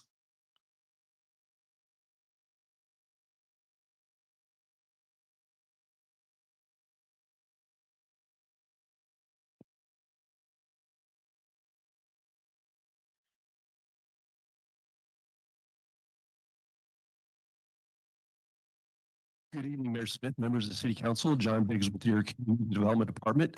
And I wanted to bring to your attention that we discovered an error in our combination building permit fees. The fees for the higher range projects, those over $1 million, changed in 2024 from, for example, one multiplier was at $9. That changed down to 50 cents. So that change in that multiplier for the higher value projects results in us not being able to charge building permit fees that would cover the cost of staff going out and our consultants going out and doing the building permit inspections. We've got a little bit of experience with this, especially with the hotel project down at on Central Avenue behind the Holman's building. So we're here tonight seeking the council's assistance in having you adopt a new fee schedule for accommodation building permits that would allow us to generate a revenue that would really allow us to do the work that we are charged to do in the community development department, specifically our building division. There were some sort of general changes to the fees. There was about a 28% change in the fees from 2024, and that reflects a change of the fees that were adopted in 2024, plus CPI changes that have occurred since that point in time. So with that, we're asking that you adopt the resolution that's part of the packet with the fees schedule on the table that we have in the packet. And that kind of ends my presentation. I'd be happy to answer any questions that the council members might have. Okay, we're going to take it out to the public on item 11B, combination building permit fee increases. Take it out to the public for comment.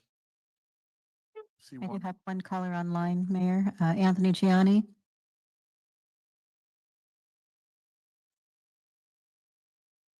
Council, please understand that most cities implement a pay-as-you-go process for all commercial development projects. It should, whatever it costs to promote a project, to get the permits, to carry out the project, should be the cost of the developer, not the cost of the city. Thank you. Thanks. Thank you. Can you hear me now? Yes. Okay, great. I'm not that familiar with the Zoom program, so I wanted to check with you. Well, I think this is ironic. Here on one side of what's going on in the city and the county and the state, we have the legislature in Sacramento mandating that we have a new building program of approximately 1,100 housing units within the city limits of Pacific Grove. And the surrounding communities, Monterey is being expected to build 4,500. Carmel, Little Carmel, 1 square mile, is being expected to build over 300 new housing units. This isn't going to be financed by the city. This is going to be financed by state grants, by contractors, by the private sector in most cases. Okay, so now we're complaining about not being able to hire employees because we're such an expensive community. Well, how is it that people in the private sector can afford to live here if it's such an expensive community? I see a lot of contradictions. So what are we going to do about it? We're going to raise the fees for building and improving properties. That will raise the cost of housing, providing less opportunity for people to afford to live here who don't work for the city, who work in the private sector. And I'll bet that if you take the average city employee's compensation, including salary, retirement, health care, sick days, and so forth, and compare that to a resident in the community who doesn't have the privilege of working for the city or any other municipality, and take a look at what their struggles are with salary, housing, so on and so forth. I think trying to raise fees so that the city will have more income, so that they can raise salaries and pensions and benefits for city employees, is one of the most ridiculous things I've ever heard. At the same time, you're going to be building 1,100 units. Well, what about all, you're going to get a lot of money from the property tax from those units without even considering the fees. I would say this is not a good idea to raise fees in the city, making housing more expensive to create. Thank you very much for listening to my comments. Inga Lorenzen-Dharma. Thank you, Mayor and Council. As I was listening and reading this, it seemed that we haven't been collecting enough on these high-end projects combined and big, commercial developments. Now, if I'm wrong there, well, please set me straight, but I don't think we have been collecting enough. I can't afford a permit to do anything, so it doesn't matter, but I'm low end. Everybody knows that. But I'm saying it's these hotel projects and everything else that I don't think they're paying their fair share. And I might be wrong on this. And as I said, please correct me if I'm wrong.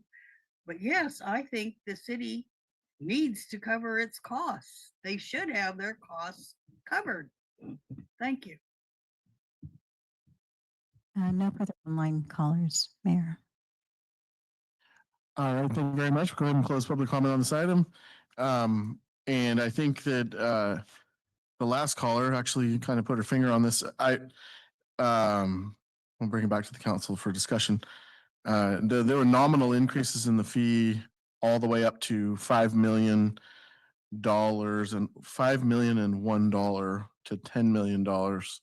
And then the fee jumps a little bit more according to the chart that we have in our packet. And then there's one for $10 million and $1 that jumps up as well. So I think that that's kind of what's happening here. Is that pretty accurate? That is accurate. And keep in mind, this is resetting us back to those 2024 fees that we used to be able to collect. In 2024, there was that error for some reason. We haven't been really able to identify what that error was, but it does get us back to charging appropriate fees. Okay, and Mr. Mogensen, you had a comment? Yeah, I was gonna just try and zero us in on what the topic is here, and that's just these 3 fees that had basically typos in them when we adopted them last September. So these fees on the very high end that no projects have come in under, there was a typo on them. So long story short, we haven't lost any revenue. This is preparing for the future so that we don't in the future, but they were just straight typos that as they should be corrected. But you can see in the far right column, it was $9 and it dropped to 2 by a typo. Okay. So we're trying to just fix typos here. Okay, and what was the typo? So in 23, 24, we the fees all the way on the right-hand side of that chart, those were what they were established as. When we updated our fees last September, they were updated based on the costs that it took, to provide those services. When you got down to those lines, it appears that we dropped a 1 on the projects that were over, I guess that's $500,000. Over 5 million? Over 5 million. And then the next one, it appears we have dropped that too. So $12 would have been more in line with if you took the ratios of what they should have been. So they were just typos on 3 that we found, and we want to get those fixed before any projects do come in. Okay. Any further council I'm comments? ready to make a motion, so. All right, I'm ready to entertain it. All right. Well, if you're entertaining, I hope I don't have to tap dance. But I would make a motion to adopt approving into the city's fiscal year 25-26 master fee schedule to reflect changes to the city's combination building permits and other changes. And to adopt the Yes. the Excel table of the recommended changes. All right, we have a motion on recommendation 1 to approve, so the second by Second. All right, any further discussion on this? Seeing none, we'll take a voice vote. All in favor, say aye. Aye. Any opposed? Seeing none, passes unanimously. Thank you very much, everyone. Thank you, council. Thanks for clarifying all that.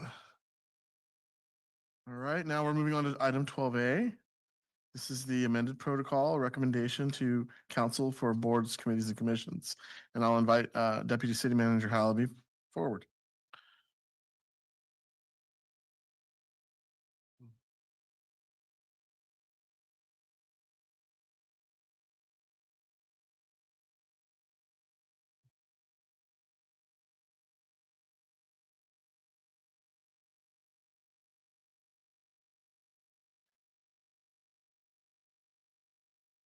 Good evening, Honorable Mayor and members of the council. The item before you is the amended protocol for recommendations initiated by the BCCs to the City Council. The recommendation associated with this item is to approve the proposed amendments. Alternatively, council can discuss and take other action. So a little bit of background. About a year ago, the City Council approved a resolution 24035 that amended Council Policy 000-5, and that's the council policy pertaining to boards, committees, and commissions. That amendment added Section 7, which is on the screen here and in the agenda report, but essentially it created a framework for the council to establish a process for BCC-initiated recommendations. At that same meeting, the council approved a very high-level protocol through the agenda report. And that is the protocol that's in process today. It's on the screen here, and I'll go over it very briefly. Essentially, the BCC approves a recommendation through an agenda item and a formal vote at their respective BCC. The chairperson for that BCC documents the recommendation via the recommendation form and submits it to their council liaison. And then the chairperson and the council liaison discuss the next steps, which may include discussion with the city manager and/or city attorney. So that is the spelled out process today. I quickly want to note that the protocol applies to recommendations initiated by the BCCs to be submitted to the council. It does not apply to staff initiated items, to reactionary items that are already within the purview of the BCC. So a great example is like BNRC reacting to a tree permit appeal or the Planning Commission approving a CDP. And it also does not apply to items that are associated with city council goals, work plans, CIP, or other staff initiatives. So why are we looking to amend the protocol? So we've had about a year of implementation of this protocol at this point, and we've had approximately a dozen BCC forms submitted through council liaisons. And in that last year and over the course of receiving those 12 forms, the city manager's office and the mayor have identified several ways to strengthen the process, enhance operational efficiency, and ensure closer alignment with the council's already approved priority areas for the next 2 years. I quickly want to reiterate that the protocol is designed to enhance the existing process. So a year ago, we approved something and now we're trying to build upon it and make it better. It is not intended to dismantle the current process. And again, all of these proposed changes are based on the year of application that we've had. And I also want to note that this proposal does not replace any of the current available avenues for the BCCs to inform the council on what they're working on. That includes using the council liaisons as a mechanism, BCC biddants, and then in the organizational assessment that was done over the last year, a recommendation included quarterly reports that would be submitted by the BCCs to the council to provide another avenue or means for communication. So those are all options on the table that are still available for the BCCs. So a little bit about the proposed amendments. They are included as attachment 1 to the agenda report. What we're doing essentially is creating some more guardrails, some submission guidelines, and an annual review process and timeline. So I'm going to quickly touch on some of the bigger changes that are in the protocol.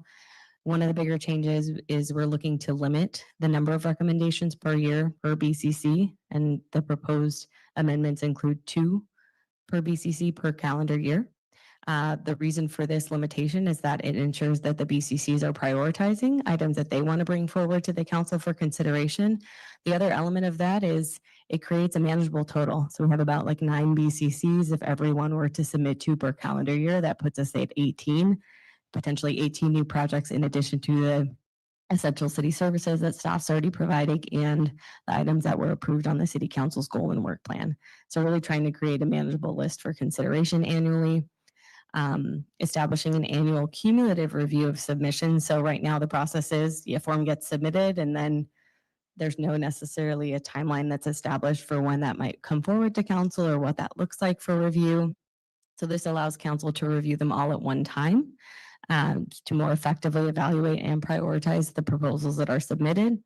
It enables a holistic assessment of both the workload impacts potentially from taking on new projects, any fiscal impacts as well, and any other considerations. And it creates a more predictable cadence for the BCCs who are currently submitting upwards and maybe wondering what's going on with the proposals. So it establishes a very clear feedback loop and sort of next steps for everybody involved in the process. Lastly, we're creating a timeline where the annual review of the BCC aligns more closely with the quarterly review of the currently established goals the biannual goal setting process and the mid-year budget process. So this allows council to weigh the BCC recommendations against the current workload priorities and their progress. So if we get a bunch of goals done, then maybe there's opportunity to add more, in terms of a manageable workload. And it also allows for a mechanism for more timely implementation. If the council does want to proceed with something and there is a fiscal component, that is something that could then be accommodated in the mid-year budget, potentially. Last slide is that we did consult with the BCC chairs for feedback. So we held a meeting on August 4th with all of the BCC chairs, staff, and the mayor to discuss the proposed changes and obtain any feedback. That meeting did allow for a good discussion about questions and allow an opportunity for us kind of to discuss why we're recommending these proposed changes. Ultimately, there were no substantive changes that were requested to the protocol. There was some discussion about maybe 2 being too small of a cap.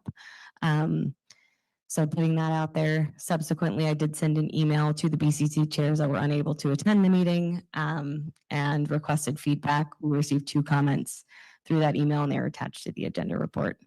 And that concludes my presentation. Thank you. Thank you very much, Joyce. Go ahead and take it out to the public for comment. This is item 12A. We'll take chambers first. All right. Mr. Mayor, council members, my name is Don Murphy. I think this needs a little more thought, a little more work. I'm not sure why you would limit good ideas to 2 a year. It's possible that a group could have 3 good ideas or 4 good ideas. And why limit them to 2? It just doesn't make sense to me. Based on the current year, there were only 12 submissions. I don't think you're dealing with an overload of possibilities. The other issue is the timing, having an annual review. I can't get my hands around that. For instance, if this suggestion tonight about stop signs down on Lighthouse and Congress, under this new proposal, you could maybe wait for 11 months before they would even come to you. So that doesn't make sense to me either. It seems to me the chair of a board or commission and the council liaison should figure out, is this a short-term thing or a long-term thing? Is it an emergency? But waiting a whole year to judge them together, it doesn't really make sense to me. And as far as matching with your goals, it's hard for me to look you in the eye and say, I don't think that's a great idea. But I think there are things outside of your goals that are important that probably should be done. Most of these recommendations are coming through the boards and the commissions, but they're coming from residents. It's their ideas that we're trying to get to you. And just because it doesn't perhaps fit into the goals, all that means is it might be something you haven't thought of. It means maybe different things are important to residents that aren't important to you. So I wouldn't insist on having them, match, although you can probably fit something into everything. But those are my comments. Thank you. Thank you. We have more people in chambers coming forward. Thank you, Sally Moore. And I'm questioning too, why we do an annual review. I would assume that those have to be done here in chambers and with a whole string of them. Then you'll be limiting us probably to 1.5 minutes to talk about these things that we've waited all year to talk about. So I think too, you need to consider doing this more frequently and perhaps more than 2 submissions from each commission. Thank you. Anyone else in chambers wishing to speak, please come forward and queue up.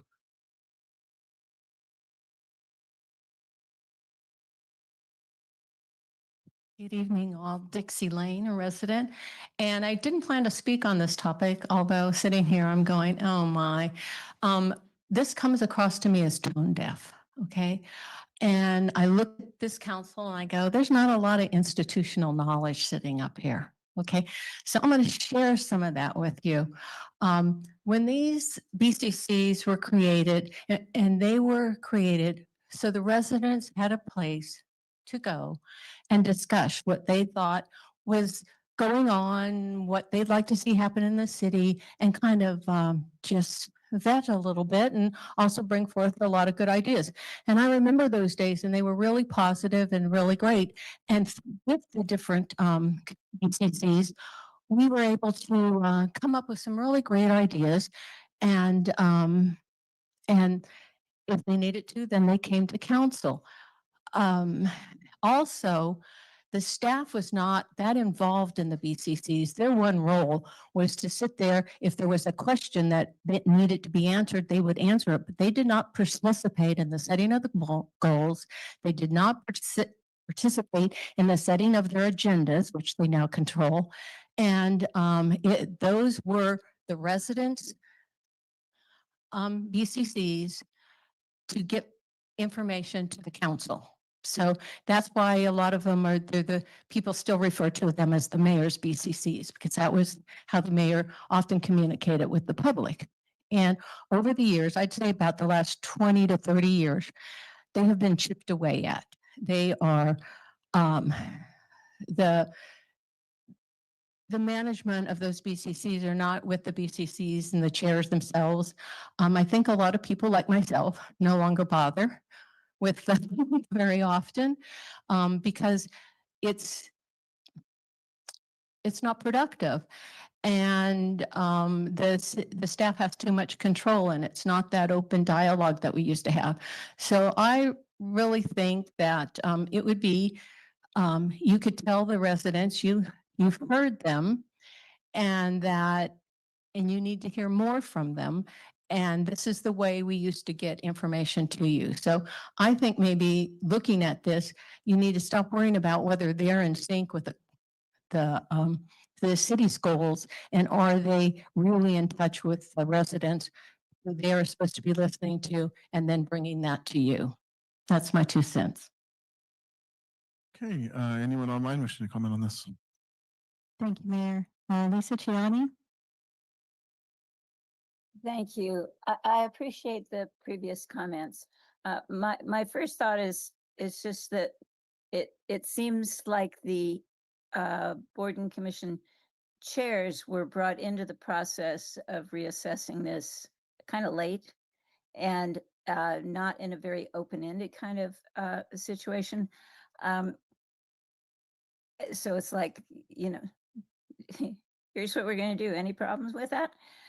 I don't know. That's how it came across. But I would say, yeah, number one, this thing of waiting a year, well, and limiting the items to 2 per year. It's arbitrary, and okay, maybe it's mathematically works, but it does not work for the community. And I really think you need to look at this more closely. This is a really disappointing follow-up to the original action to define how boards and commissions can make their recommendations to council, because so often in the past, those recommendations just got lost, or the boards and commissions were discouraged from making recommendations at all. So that was a great start to get a process going. But I think you need to have more involvement of the community in refining this process. We have some amazing boards and commissions. I mean, I'm just bowled over by the current BNRC. HRC does their very best, and ARB, is not quite as inspiring, but they're working hard. So I hope that you will revisit this and try again. Thank you. Lawrence and Dimer? Thank you. I'm going to agree with every speaker that came before, but to say that because of the advent of Zoom, I can go to every meeting, which I do, and I don't think anybody on council does. And these are your advisory committees that will give you information from the public. We do participate in these, and we expect I don't think you listen to the entire public the rest of the time. I think you live in your own little bubbles of your friends and your little circles. And this is a regression, an absolute regression of the intent of this whole process was to be communication from your greater public that comes and goes through advisory committees that have so much talent in them, so much talent that you would be well advised to listen to some of them. And this was the two-way, well, communication, at least to be able to get it into your ear, hopefully, and not out, that it doesn't go in one and out the other. But once a year, that's insanity. That is such a regression from this process that was carefully thought out to try. And you got what, 12 forms out of the year. Well, I'm sure that some of them were from the more active, there were more from an active BCC than some BCs are not. And I can think of two that probably gave you the most, which would be probably Rec Board and BNRC. But this is 2 a year, once a year looking at them. Are you kidding? When you have a big agenda, it's hard to get through or listen to anything. This is, you need to go back truly and rethink this, because this seems to be a staff directing process to council and the public rather than the other way around. And I think, our organizational chart is the other way around. Thank you very much. Anthony Chiani. Thank you, Council, for considering this.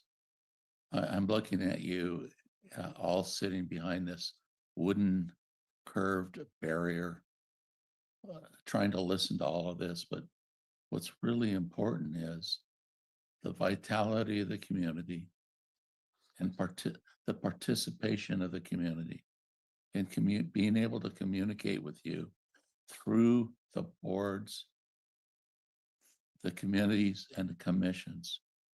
That's where the local action happens.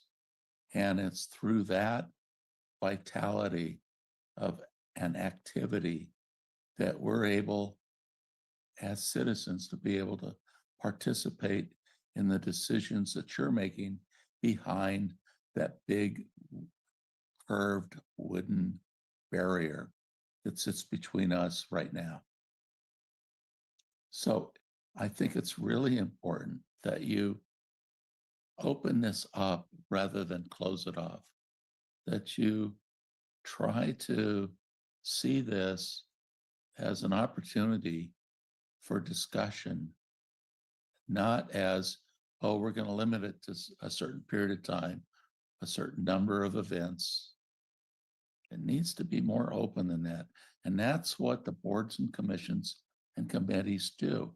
It allows the local neighborhoods to participate in a more informal way, to talk to you, to talk to them, to address the issues that are important to the community. Please open this up. Don't close it off. Thank you. Vince Chiminelli. Yes, I just heard 4 local residents do what residents are supposed to do, and we don't have enough of them. Starting off with Dixie, we heard subsequently 3 very elegant, honest presentations by members of the community. Now, you let them speak, but as always, I have to ask, did you listen to what they said? There's a big difference between letting people speak and listening to what the community, members of the community have to say. Those last 4 speakers were outstanding, raised some really interesting points. I see this council leading the city down a path of lack of transparency and lack of cooperation with the community. You seem to have your own agenda all the time. You want to call the shots. You let people come up and talk. You call it oral communication. But you sit there with glum faces, looking at your books, writing with your pens, daydreaming, and then not paying any attention to what they had to say. But I and the rest of the community who participates in these events, excuse me, does hear what they have to say. And then you'll go and either limit our participation to 90 seconds or completely ignore what the community has to say, what members of the community have to say. You don't have to be on the city council to be the only smart people in town. So I want to encourage you to take seriously what was just said to you in the last 12 minutes, because I thought it was outstanding, starting off with Dixie and following through with the next 3 speakers. So please pay more attention to the members of the community and act sometimes and respond when you're having your discussion to some of the ideas that they took the time to share with you. Okay, that's all I have to say. Thank you so much. Thank you. Andrew? Good evening. My name is Andy Kubica, and Honorable Mayor and Council, thank you for listening to me. It was my understanding that the BCC forum was created by the previous mayor and council to facilitate communication of critical issues from the commissions to the council in a timely manner. That says, I'm going to emphasize that, in a timely manner. This communication will allow the council and the mayor to address items that would better serve the city to be addressed in real time rather than in a future budgeting cycle. I read the BCC recommendations to council forums several times. Limiting the commissions to 2 a year and potentially waiting until an aggregation on December 31st limits the intent and purpose of the forum, which was a vehicle for clear communication to our city council representatives. I believe there's an old expression that says, if it's not broke, don't fix it. Again, the forum was intended to be used for special critical issues that could not wait until the next budget cycle. I strongly urge reconsideration of this change to the original proposal to streamline and better communicate commission efforts for critical issues to the council. Thank you very much. No further online commenters, Mayor. Okay, thank you very much. We'll go ahead and close public comment on this item. How's everybody doing? Anyone need a break now, or would you like to go ahead and trudge forward with that? Finish it out? Okay, we'll go ahead and finish it out. We're at item 12A, and we just heard a lot of public comment. I'm just going to give a few just preliminary thoughts just to try to, because there was a lot of comment and a lot of different themes touched upon.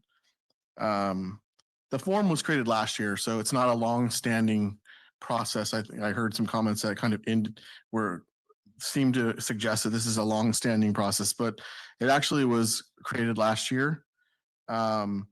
It really is a project-driven forum rather than a critical information or informative kind of forum.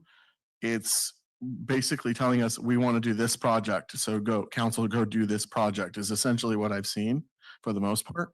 We had one tonight, in fact.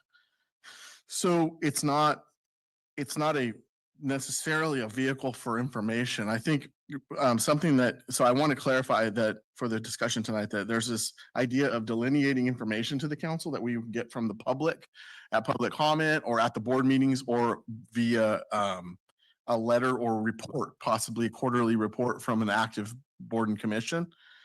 That's a process of information versus a project recommendation, which is what we've seen. We've seen, put in stop signs tonight. We've seen other more like some actually very large project recommendations, in the million range. And so I think that's kind of while well-intended, the forum didn't really address all of the various manner of communication. And I think before the forum was created in 2024, there was an issue with things would die in a BCC and we never knew about it. We would be here, we'd be none the wiser as to why it happened at the lower body, right? So I do think this can be an improvement, but I think that we have to work on it. And that's exactly what this effort has been. This has been an effort to work on what we've created last year and try to make it better and stronger and consolidate efforts. Because we do have to I'm gonna turn it over to other people, but we have to we have our priorities and that has to be our priority. And so information getting from the public, yes, all the time, we always want to get that information because that's how we make our decisions. But as far as like actual project recommendations, that's a different topic altogether because it has to go through a budget and it has to be approved and we have to have the money for it. So, and we have to have the time for it and we have to have the staff power for it.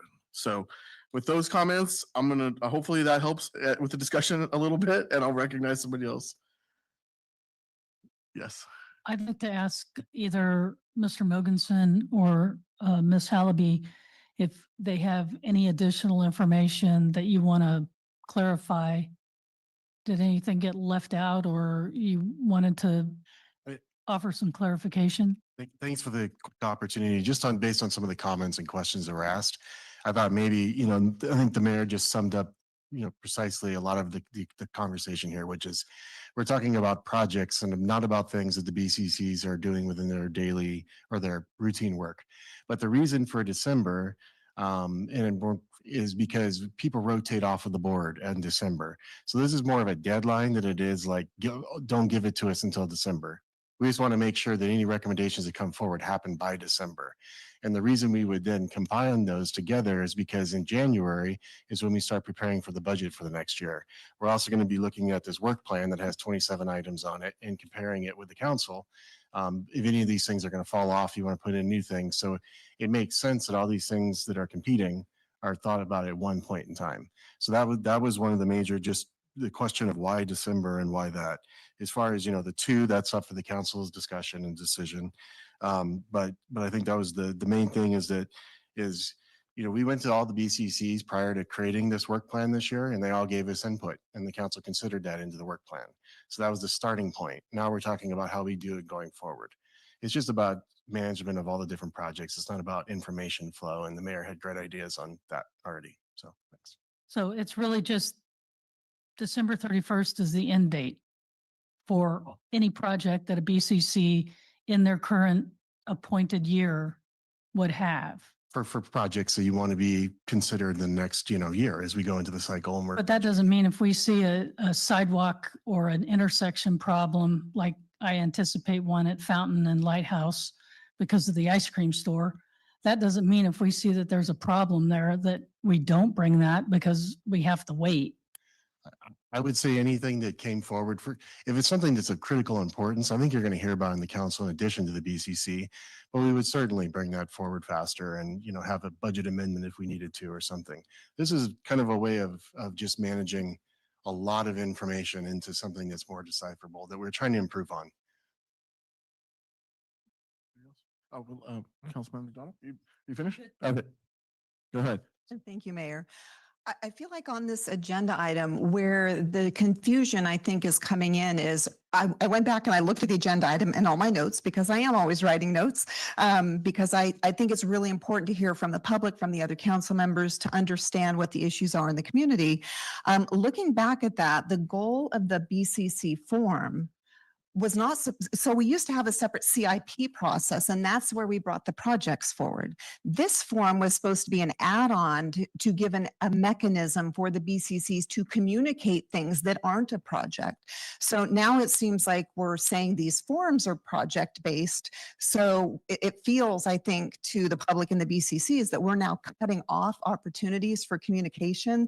So what started out as a way for our public to communicate, because I agree with every commenter we had that the whole benefit of the BCCs is the public can come there. We can have experts from our community who know the various topic areas because as council, we can't be experts in everything.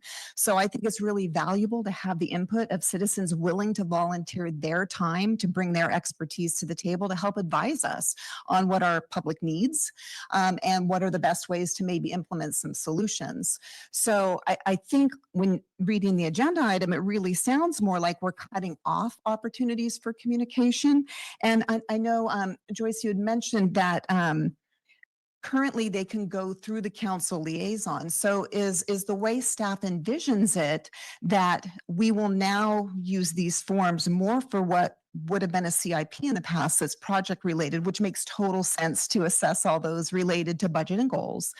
But I think it was a very good point that a lot of what comes to the BCCs are issues that the public sees, because we all live in kind of our own little bubble of the city. It's not very big, but there are still parts we don't all know. And so having the opportunity to hear from people who are seeing issues we may not be experiencing, I think is really valuable. So would you think that the goal then would be for them to bring those type of items directly through their liaison directly to council? Or I just want to make sure we are not in any way cutting off their ability to communicate more, which was the goal of the form when it was developed. But then I know there's been a lot of ambiguity in how it gets used. And so I think that's kind of what brought us here. Sure. So to answer that, clearly, no, we're not cutting off any means of communication or functionality of the BCCs as it currently stands. I think the term project is a very broad term. It's not just a traditional CIP project, but it could be a larger work initiative, like looking at a section of code. So any kind of bigger scale project that would require a significant amount of staff time that the BCC is initiating, that's not coming directly from staff or from the council, is how that form was envisioned to be used, if that answers your question.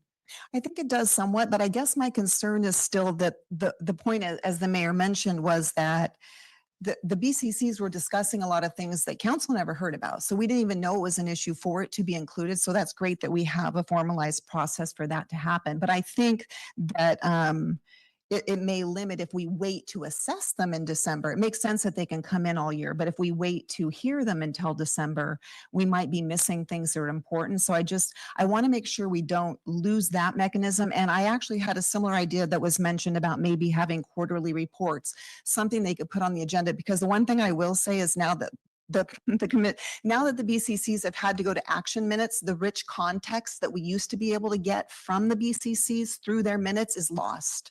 So I feel like we actually have way less information from the BCCs now than we had before, and we need to have a way for them to bring that information to council. So whether it's implementing quarterly reports, I think that could be a good way to do it. Giving them some way to communicate what's going on so we're aware. I think that's really important that we don't lose that in the process. Thanks. Yes, thank you. Councilman Garfield, I'll go to you next. Thank you, Your Honor. So from what I'm hearing, this is really about communication. It's about making sure we've got flow back and forth. And I think the council could do a better job about including the BCCs in work that we want to get done that is part of what we're working on. To send a task set to a BCC is something we could be more mindful of. And I think that that's something, I don't know how we would do it formally, but when we set our goals, I think we should have said, and then what do we do to each BCC from our goals? And we kind of missed that column, if you think about it. We could do a better job of that. BCCs, you need to get your minutes in on time. We have a year's worth of minutes from one of the BCCs. It doesn't do us any good at all to get a year's worth of minutes at the end of the fact. Your point about the action minutes really does make them so lean that they don't tell us what's going on. So I would propose that we separately are more mindful about giving things to the BCCs to do that fit with what we're trying to work on. So we're all in the same process, the same team, and that we work on the minutes that come from the BCCs to not just the council, but to the entire public when they're in these agenda packets that would help us understand what the issues are that are arising and understand the context for them. One of the problems that still is outstanding is, and I've heard this from lots of the BCCs, is that they have a project, an idea, let's just call it an idea or an initiative that's near and dear to their hearts. They've worked on it. They've got ideas and they bring it to council and council goes, because it doesn't fit with what we're working on.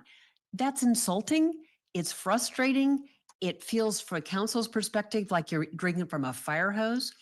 So how do we get the BCCs to get yeah, we know it. We see you. We want you to work on this some more. Please keep us informed. And for the BCCs not to run off on some tangent that isn't gonna have a happy outcome. So we've got a lot of communication to work on. We've tried different things. The form that was developed last year doesn't give enough structure, I think, to the communication to have people know what's being proposed or what the next steps are. It's really a free form. Maybe work on the form a little bit more to get it meatier so that when something comes to council, we got it. We know what you're asking for. And it actually pertains a little bit to, you've seen the form. None of the BCCs have used this form more than once or two or three times. Anytime you develop a new structure or process, you need to try it out, see what you can do, improve it. It's not a big deal. We're not trying to change the foundations of the universe, just make something better. So I don't know how to put that in a proposal, but I think we need to work on communicating better out to the BCCs. And I think the BCCs need to take responsibility for giving us information in some way, shape, or form, more than a clump of minutes for a whole year at one time that doesn't even have the same council members. So those are my observations. I think this is a work in process. I think that it's worth our time to take a look at this and take it seriously so that we have smooth working relationships. We need to be able to get an urgent idea from a BCC before us when it is timely.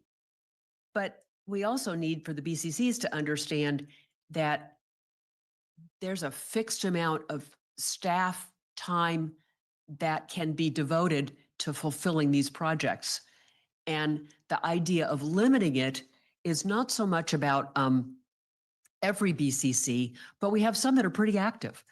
And maybe they would be better served by better developing their ideas so that they have to set their own priorities of which ones they're going to go forward with. You can't go forward with them all. They're not all important, or none of them are important.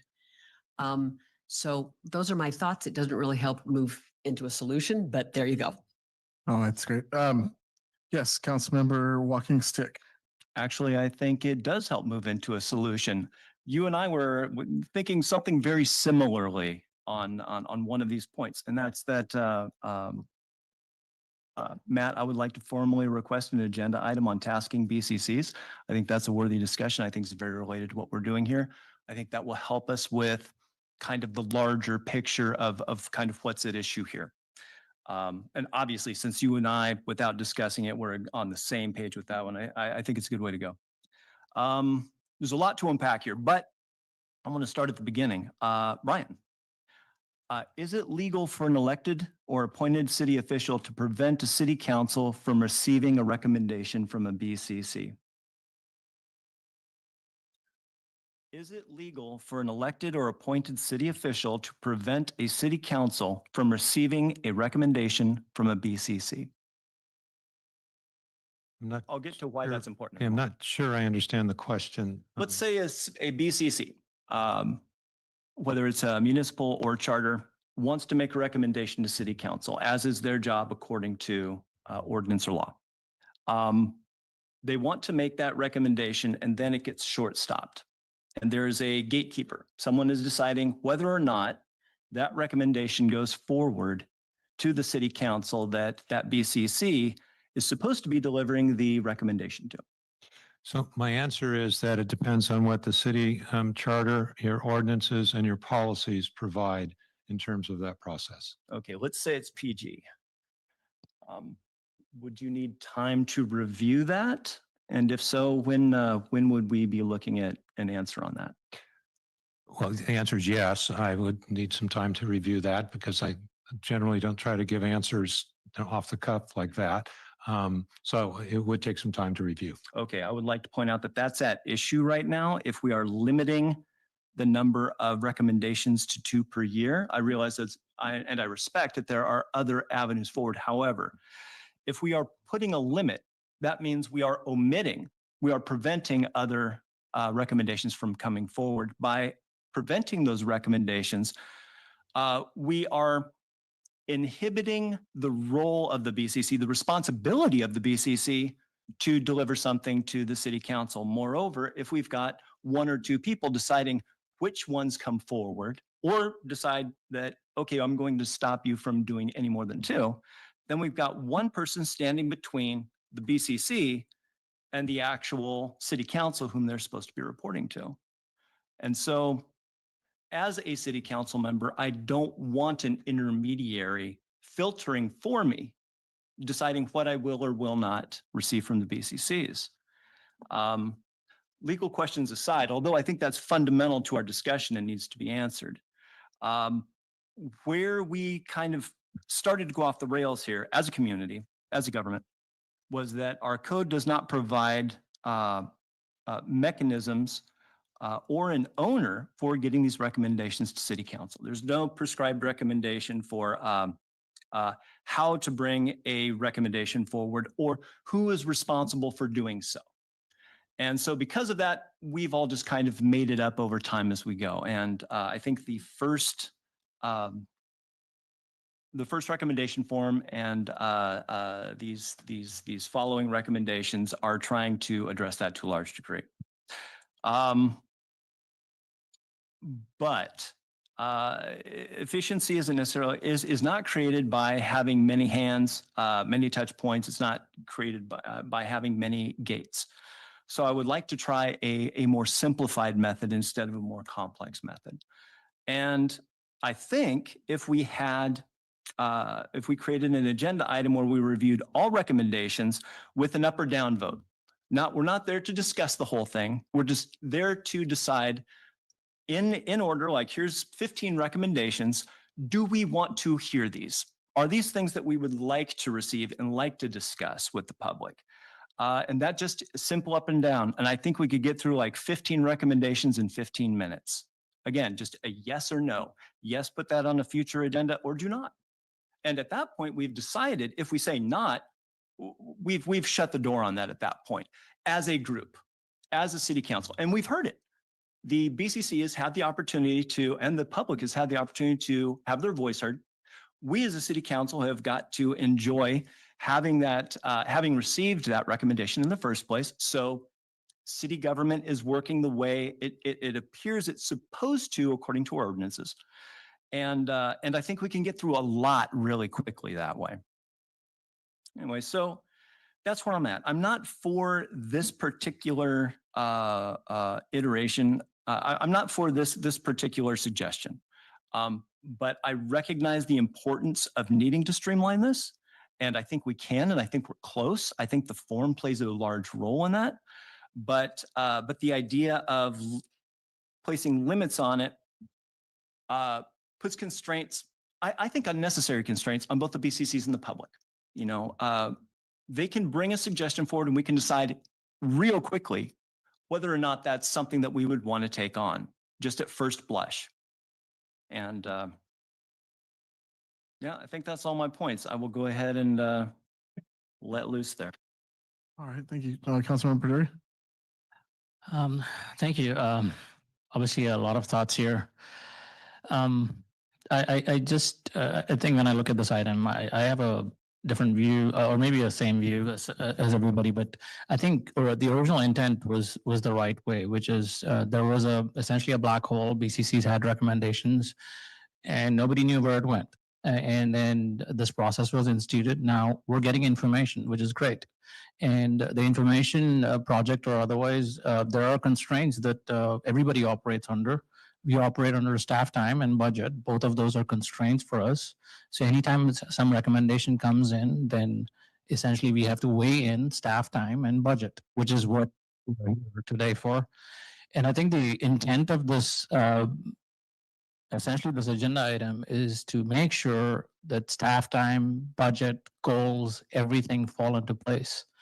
And I think this is an evolutionary step. So we need to think about how to refine this. I would say that the two recommendations per BCC, in my opinion, is a constraint. And I don't think if I were on a board, I would always have that in the back of my mind. I can only do two recommendations. Is it this or the next? I don't think we should impose that constraint, personally speaking, because that needs to be driven by somebody else. And to me, I think the original document, which was listed to as a process step, explicitly, maybe it was implied, but it was not explicitly stated who's the gatekeeper of all of these recommendations. And I think that gatekeeper could be the council liaison. It could be the staff. It could be a combination of everybody else. But point is, there needs to be a gatekeeper for these recommendations. That gatekeeper needs to effectively review this in terms of staff time, budget time, city goals, etc. Because somebody has to do it. Otherwise, it'll be going back to the BCCs to do it. And I don't think the BCCs are equipped to do it. So what I view this as more like a council liaison item, which is if a particular council liaison is part of a BCC and that BCC is going crazy and submitting 25 recommendations in a given year, it's up to this council liaison to decide, are those 25 recommendations valid or not? Are they urgent or not? And do they have to, and how many of those recommendations can be brought forward to council? And there, I think we should impose a constraint, and that would be maybe 2 recommendations, maybe 3. We can come up with a number. I think that's where we need to do, what we need to do, decide as a council, is how to effectively manage this. Another way to look at this is, like Councilmember Cynthia brought this up, Councilmember Garfield brought this up, which is we as a city have goals. We define these goals on an annual basis. These goals need to tie up with all the BCCs, and we're defining these goals on behalf of the city, which means on behalf of all the residents that have expressed their opinions, concerns, feedback, and so on. And so when we list these goals need to be percolated into recommendations to BCCs. So effectively, we are telling the BCCs, these are our goals, work towards these goals for the given year. And I think if everybody works towards those goals, these recommendations automatically will be brought forward because we've already allocated a budget for that amount and staff time for that amount. The question really is, if one of these items is not part of the goal, then what? And that's where the rub is here, which is what this item is all about, which is anything which does not fit into those goals, we need to have a constraint.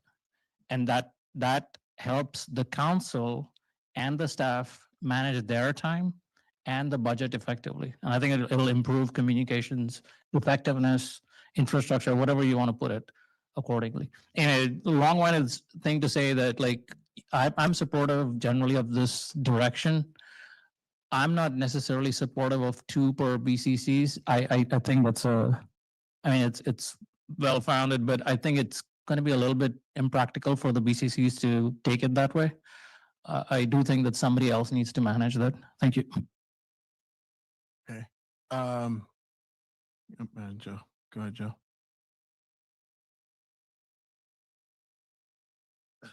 There's been a lot of discussion on this item, and I'm just going to go by what's my experience has been.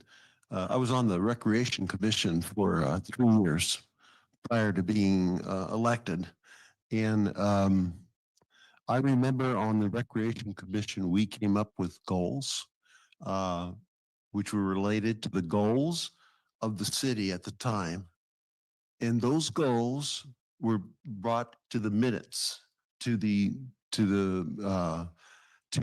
city council at the time. I got a question for Joyce. I'm just sure I read it right. They could give a quarterly report, correct on that? That's correct. Okay. So my thoughts on it is the quarterly report would be great. And my feeling is either the chair or a representative of the, for example, the museum board come and give the quarterly report to the council during the discussion point. I have the opportunity to be a member of the draft agenda where we put together agendas every 2 weeks with the mayor and Mr. Morganson. And I know at one point we had close to I think it was around 10 to 11 recommendations from BCCs. And it was like, it felt like it was a heavy, like trying to lift up 3,000 pounds, trying to get to one particular item. Now, we've been fortunate to Mr. Brown here, we've got the traffic commission on there, which was great. We do get a few things on there, but I in generally, from my experience, I say we try this, see how this goes on two, the recommendation, I agree with this, and we reevaluate it maybe after the two recommendations. And if there's a real need for the BCCs to come to the council right there and explain what some of the issues are, because we will then take note of that. I agree with Ms. Garfield in regards to the minutes have to be updated. There's no doubt about it. And I agree with you. The last one I read on the agenda report, there was like 10 months of minutes, and it's hard to get through those minutes, so, but I think that if something is in need, the chair or a representative of a commission comes up and explains what the need is. And that's on a quarterly basis. I go along with the recommendation. Thank you. I'm just going to try to, we've had a lot of discussion, so I'm going to try to, and I appreciate all the comments. I really do. And I think it's been needed and for a while, and we kind of kicked the can down the road, but here we are. We're not kicking a lot of cans these days. So I think what I'm seeing is, okay, there's some support for the protocol in general. Perhaps the number's a little too low is what I'm kind of hearing. I disagree that there's a legal issue on that. We are the governing board and we have to determine our government. That's what we were elected to do.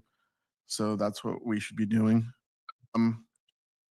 And so I think if absent if the protocol is favorable with most of the council, and possibly we beef it up to 3 recommendations, and we have an overarching idea that we're going to come back and revisit this in a shortly.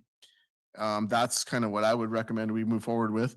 And let me just say one more thing, and I don't want to talk this to death, but there are the Planning Commission, the HRC, and the ARB are doing the work that they have to do under the statute, and that will continue, and that is always going to be the case, and we rely on them to do the work, the statutory work that they do, taking on appeals and different items that the Planning Commission does with a diversity of items, and also looking at the historic registry. So those kind of that's like one area that's never going to change.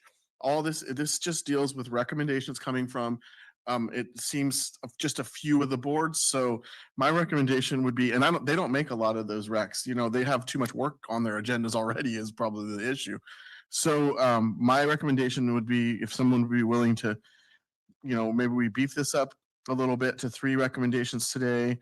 We do a period where we look at this and continue to look into this, continue to have staff develop more ideas, and possibly as a secondary item, we direct the boards and commissions to prepare a quarterly report to the council, which will continue to give us our opportunity to get information. That's what I'm thinking. Councilmember Garfield.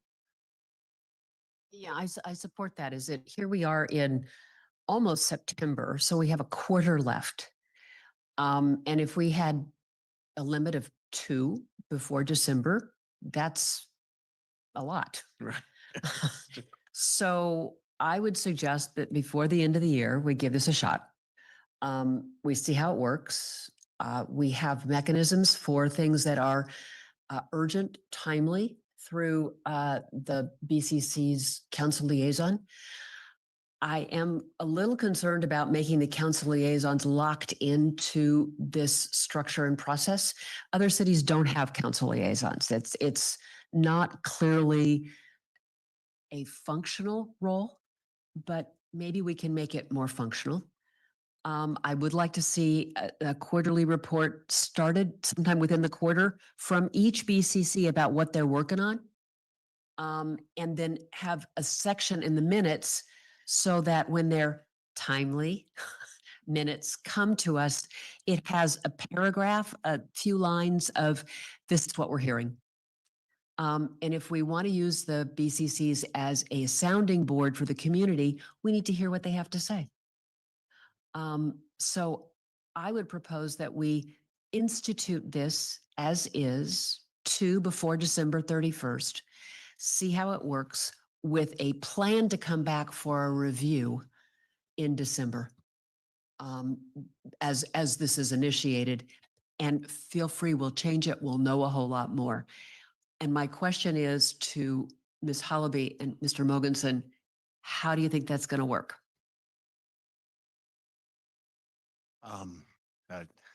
Councilmember, I'll let Ms. Hollaby go right after me. I guess you mean in terms of rolling this out, we would go to each board and commission and say, council's adopted this new protocol, and we would kind of train them on that. In terms of how they're going to accept it. And I like this idea of the quarterly report, and I wanted to ask a question quickly before your motion gets too solid on the minutes. There's kind of a reason that we've gone towards the action minutes, and it has to do with accuracy, just a lot of different reasons. If we had, say, a separate report, this quarterly report that had those narratives, would that suffice and meet the same thing is the question, I think. Because then we'd have two separate things, one for a permanent record and one for communications to the council. And I'm looking at our city clerk because she's the more of the authoritarian at this. But to the answer the rest of your question, I'll pass it to Ms. Hollaby in case I missed something. I think you covered it. I think, we would communicate back to the BCCs and then back to you all in December with any recommendations that were submitted and kind of follow the process as delineated tonight. And then we can get your feedback at that time. Just if I can continue on. Yep. It's a pilot. We're going to look at this as a pilot project. We're going to try it for a quarter, see how it goes, come back with a report on how it's working, see where there's opportunities for improvement. And then we will also, in the meantime, at council, be more mindful of sending work to the BCCs that is an integral part of what we are currently working on. Sounds right to me. Chaps, you got something? He's got something. Just a quick question. This quarterly report that you mentioned, is this from staff to council, or is it from BCC to staff, or who's the originator and receiver? I propose that be the unedited report from the BCC to the council. It was suggested perhaps they come and give it orally, or you can receive it in writing. I guess that would be a decision of the council on how you want to handle that. I prefer it in writing. Okay. That's my preference. Councilman Rowe. And I think it's really important that we do have that cutoff at the end of the year. And here's why. When we come up to that transition period and we have, 3 people leaving and 4 people coming in, and it's kind of a, time where there's not good transition, I think it's really important for the incoming chair, the incoming vice chair, and the incoming secretary to be able to look at timely minutes as well as the projects that they've started, so that when those boards and commissions turn over in January, we don't have them basically starting over from scratch, and some things that may be kind of important that they brought up in October, November get dropped and then has to be picked up again later. So I do like the idea but I think we just need to make sure we make it clearer to the public and to the staff that this is not, we're going to wait until December 31st before we look at them. It's just saying that we need your submissions by that date so that we can carry it forward with the new commission. Is that fair? All right, can I entertain a motion at this time? Maybe we can get a motion you can discuss. I think he is. Get this on. Okay, I was trying to take some notes here. Let's see if we've got this right. Approve the amended protocol for recommendations to the city council by boards, committees, and commissions. That's a motion on recommendation 1. Do I have a second? I was going to add. I know you're going to do a couple then? Yeah, well, Okay, go ahead. I was going to add. Doing recommendation 1 and what else? Recommendation 1, and it's already written in there for a quarterly report, and that we review this in January of 2026. Are you moving that we direct the boards and commissions to have a quarterly report as well? Yes, Okay, so that'll be, can that be your number two? yes, that'll be my number two. And then your number three was, That was it. wasn't there one about something about come back? We're gonna come back in January? January. We'll review the recommendation. Review The this. two, yeah, review this. Okay, all right. The Yeah, protocol. the protocol. Yeah. Okay, so that's three things basically. Do I have a second for that? We got Councilmember Paduri on the second. All right, and further discussion, Mr. Councilmember Walkingston. Although I do think we're maybe unnecessarily complicating the process. I really do think we could go simpler. Although I think we can go simpler than the current recommendation, what we're doing right now. Related to this is efficiency, and I think where we're going to realize a lot of efficiencies is in tasking and in preventing BCCs from going down blind alleys. And this is where the number of recommendations comes in. I would like BCCs to come to us for permission before they start on their own projects, tasks, research projects, whatever they've got, right? So that's why I'm mostly concerned about limiting the recommendations. So as we review, when we come back to this, I would really like to remember to kind of keep an eye on that. Thank you. I think that's totally fair. Councilmember, Mayor Pro Tem Emilio, sorry. It's getting long in the day here. That's the recommendation that the third recommendation that we review this when it comes up.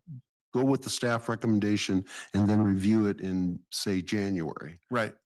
Understood. And that's it. Got it. Understood. All right, we have a motion and a second, and we've had discussion. Any further? Yes. So that the public's, and we are all on the same page. We are using the form to bring more project monetary or not based items that we will assess with the budget. That said, and I had actually wanted to make another comment similar to what Councilmember Walkingstick said, is my concern is if they're putting all this effort into creating something that they're not sure if we're interested in, I think having that more timely communication is helpful so they don't go down a path that's not useful.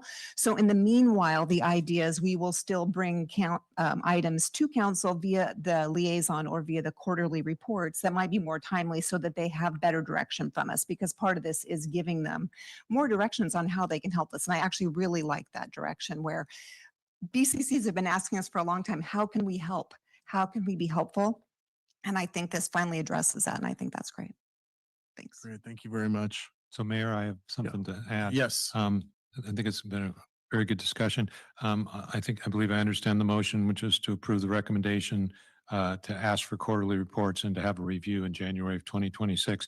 My question and suggestion would be perhaps you could designate a date for the quarterly report, because I'm expecting you might want to receive that quarterly report before your January 2026 review. So for example, if you set a date of December, I'm just hypothetical there, set a date of December 15th for the next quarterly report by the BCCs, then you would have that. It could be attached to the agenda report that then gets to you in January, and you'll have all these, BCC quarterly reports to look at that point.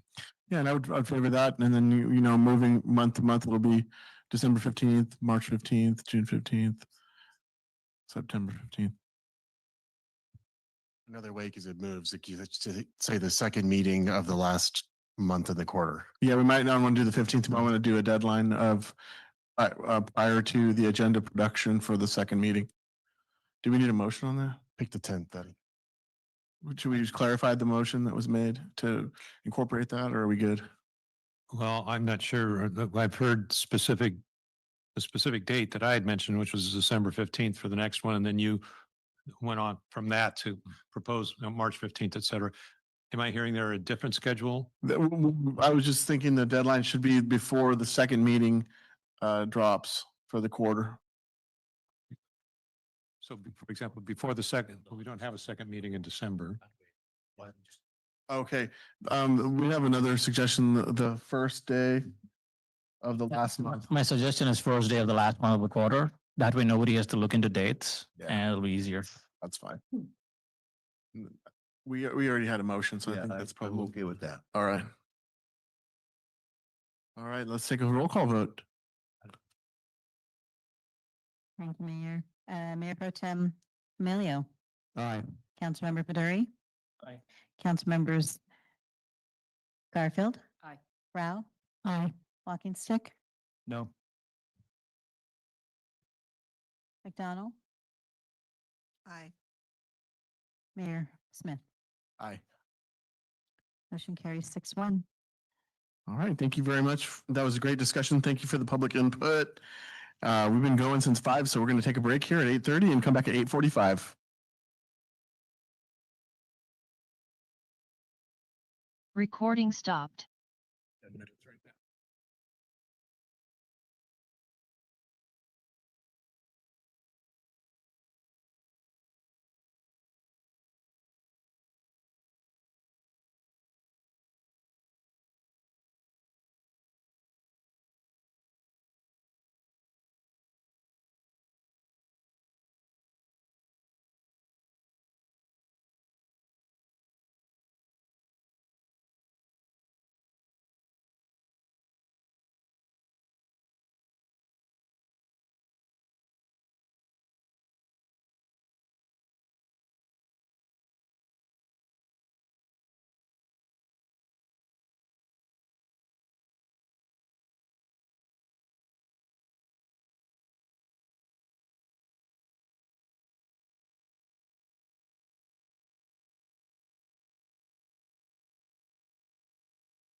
Recording in progress.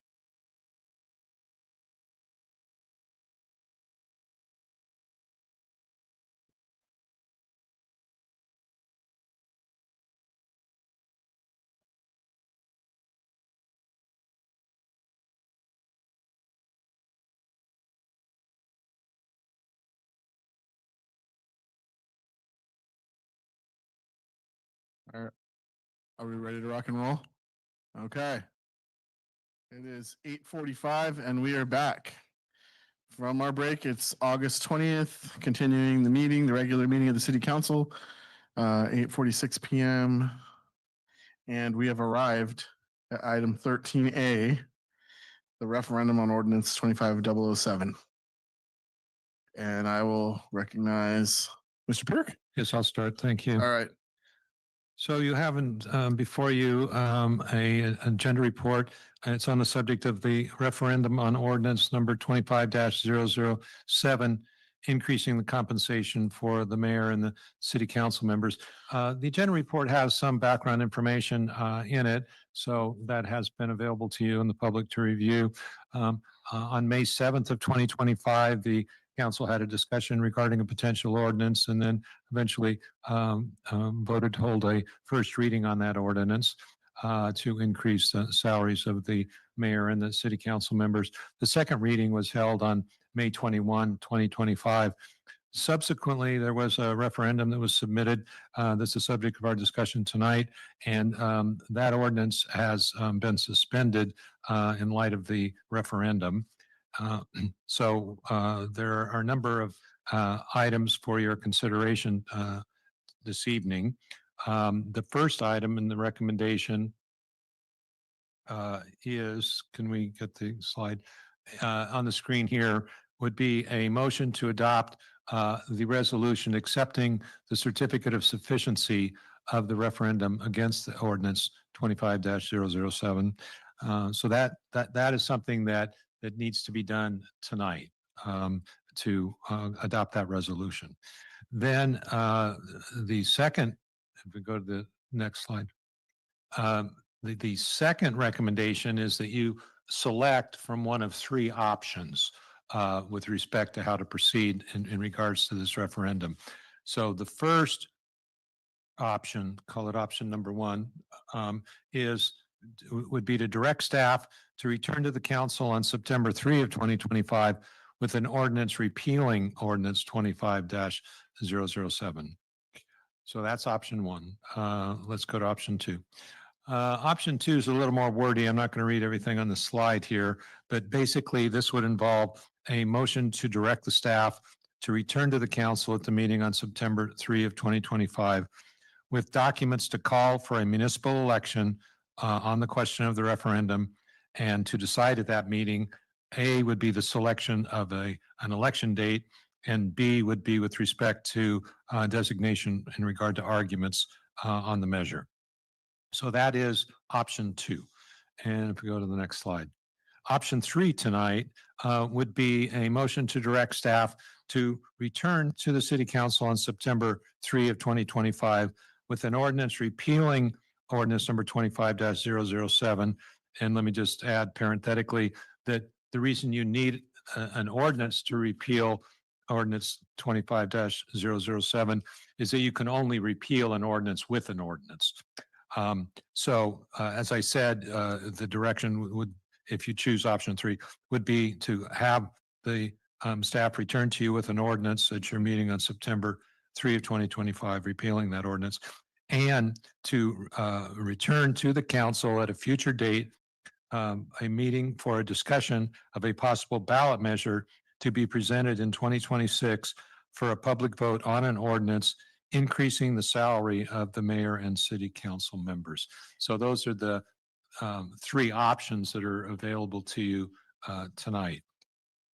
There's other information that's included in the agenda report with respect to potential election dates and whether that would be at the general election in November November 3rd of 2026, or whether there would be special elections that could be held as well including a special election that would be consolidated with a primary on June 2, 2026, as well as other special election standalone dates. And so those are all set forth in the agenda report. There is other information in the agenda report with respect to voter turnout percentages that the city clerk has assembled. And in addition to that, we're going to hear from the city clerk tonight with respect to some input on election costs, because I believe that that should probably be something you want to consider as you are moving forward here. So we can move on to the next slide. All right, now that was your cue. Sandra, you'll take it from here. Thank Please, you. miss. Honorable Mayor, members of the council, staff and members of the public, the cost of election. So historically, the question has always been from the council is what is the cost to add an initiative here or hear a referendum, right? And so there was, and you'll see by errata, some clarification as to the Registrar of Voters additional information. A general municipal election average is $74,207 up to $106,10. The estimate is based on the number of registered voters and permanent vote by mail voters. Currently, it's 10,601 times either $7 to $10. Again, that's an estimate from the county. The primary election it would be the same, similar to the general municipal, and I won't repeat those numbers because they are the same. And then a special election, it would be $169,616 to $254,424. So the estimate is based on the number of registered voters, and like I said, currently the count from the Secretary of State's or the Register of Voters last report to the Secretary of State was for 10,601. That number could go up, that number could go down. And so we wanted clarification because the wording in the agenda report did say that the county's estimate to add a measure, and that is incorrect language. It's just the cost of the entire election, which includes measures, it includes in the general election offices of mayor and council members and so forth. And so there's a lot of additional information. And again, this is very wordy from the Registrar of Voters, but the average cost of consolidating in these type of scenarios is reflected in the range. Other variables can impact the costs. These include but aren't limited to the actual number of registered voters, like I said. It also could include whether we print the full measure, the length of the text, inclusion of arguments and rebuttals. So it is an estimated range. It does come down from the county Registrar of Voters. And so we just wanted that clarification, like we did point that out in our errata. So I believe that that concludes our report. Again, all the information is in the agenda report, and either I or Brian are available for questions. Thank you. All right, thank you very much. We'll go ahead and take it out to the public for comment on this item. This is item 13A. And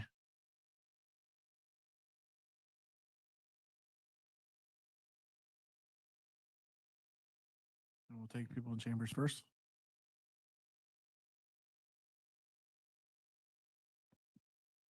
Mr. Mayor and members of the City Council, I think when you all ran for office, you knew what the stipend was. And if this wasn't enough for you, you shouldn't have run. And if it's not enough for you now, you should just resign. I think the only stipend that should be increased is the cost of living stipend. And I think that would be enough because it would add to the stipend, but not in the amount that you want. Serving on the City Council was never meant to be a full-time job with benefits. It's a service to the community. And if you're not willing to give that service, then you should resign.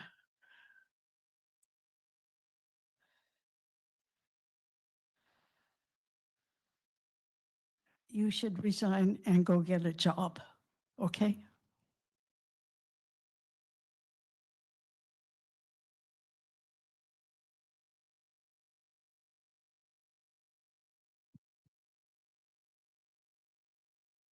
Good evening, Mayor, City Council members. My name is Bill Camp. I'm a resident of the city of Pacific Grove, and I'm here to speak in support of option 3 and also to urge citizens to vote yes when that happens for a raise. When the council takes action that people object to, the first thing we hear is that, well, it wasn't transparent and you didn't follow the process. But in fact, I understand the council did follow the process and it was quite transparent. And so the next thing is, well, it should have been a vote of the people, especially for emotional topics. And on this one, I believe there's a case for two versions of that, yes and no. But perhaps when the council took action, it might have been more discreet to have it go into effect after the next election. That aside, after 26 years, it's completely understandable that every city on the peninsula took immediate action to catch up for 26 years of cost of living increases. The job is probably far more than people realize. It's not just these meetings. It's all the prep time. It's the council liaison roles. It's the regional and state level meetings and engagement and the prep time that goes along with that. And you're always on duty when you're walking on the street. It's a big deal. My personal experience is I had more time on my calendar as a council member than I did in private industry. And most of my salary went to incidental and unreimbursed expenses to perform that job. So this is not a large salary. Some folks say, well, it's a small town, should be a small salary. We make big deals out of everything we do. So there is no small effort required on the council's part to do this job. Some folks say, well, I've been a volunteer on a board and you ought to serve as a volunteer without pay. And in my mind, the council role is very different. You are acting on behalf of the entire population of this city. It's an important job, and a salary is a way for the citizens of the city to say, this is important, do good work. I believe most of our citizens appreciate and respect those who are serving the city. Respectable salary is that direct expression. And I urge our citizens and this council to take the steps necessary to implement the raise. Thank you. Thank you, Bill.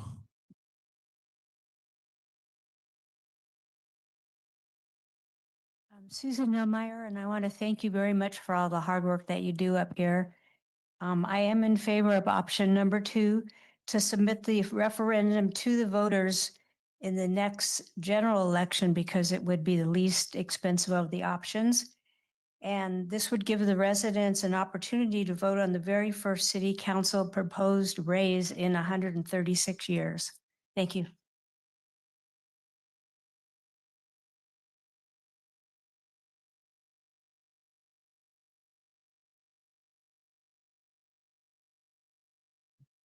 Good evening again. Dixie Lane resident. And I'm not here to tell you or not tell you how hard you work or you don't work or, you know, you took this job or it's not a job, it's a service and at a stipend and that should be enough or whatever. I'm just want to say that I was one of those people out collecting signatures because I thought the people should have a voice. That's all. And that's what most of us thought. We should have a voice. We should have the right to vote on this. And whatever that magic number is, I can't tell you, but I will tell you that when we were out there collecting signatures, people, you don't listen to them. You don't listen to them. You're not there for them. They're not happy. And they were hunting us down to sign these things. It was nothing like I've been through before. It was like within 2-3 weeks, we were done. And usually it takes months and months and months, like it did for Measure M. It took us 4 months to get the signatures. And you know how people were upset about short-term rentals. So anyway, I just ask you or suggest that you listen to the voters, put it on the ballot. And that's all they want. And just put it on the ballot and let's move forward and get this done. Because I think there's something out there. But that's all people wanted. It wasn't a big thing about we're for the raise, we're against the raise. They just want to be part of the process. So thank you.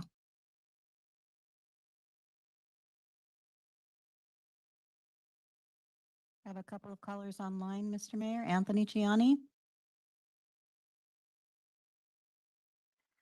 I want to support the concept that this should go back to the referendum for the people to decide. Thank you.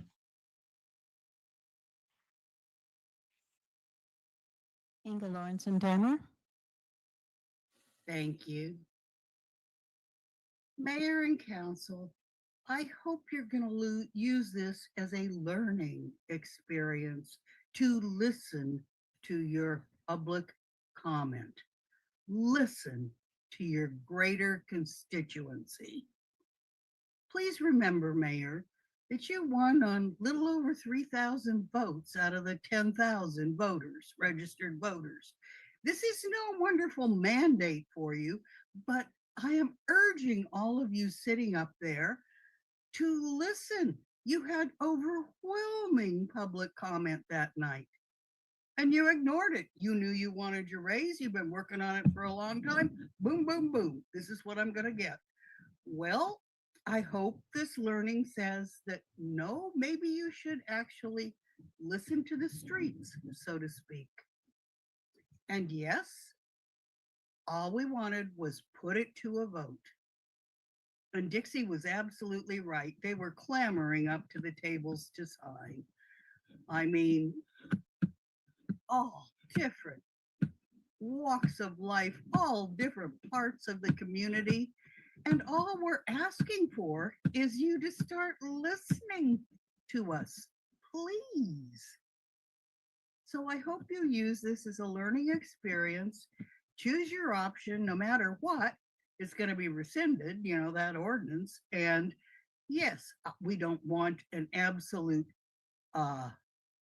huge expense of nobody's paying for it, reimbursed or unreimbursed, for a special election on this one, like Measure X was. So, hello, just take the least expensive way to see if you really have the support to do it, because I, of course, would urge a vote no, but that's me, and you certainly ignore me.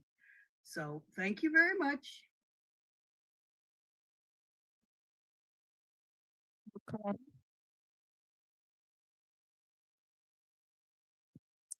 Thank you, Sandra. Can you hear me?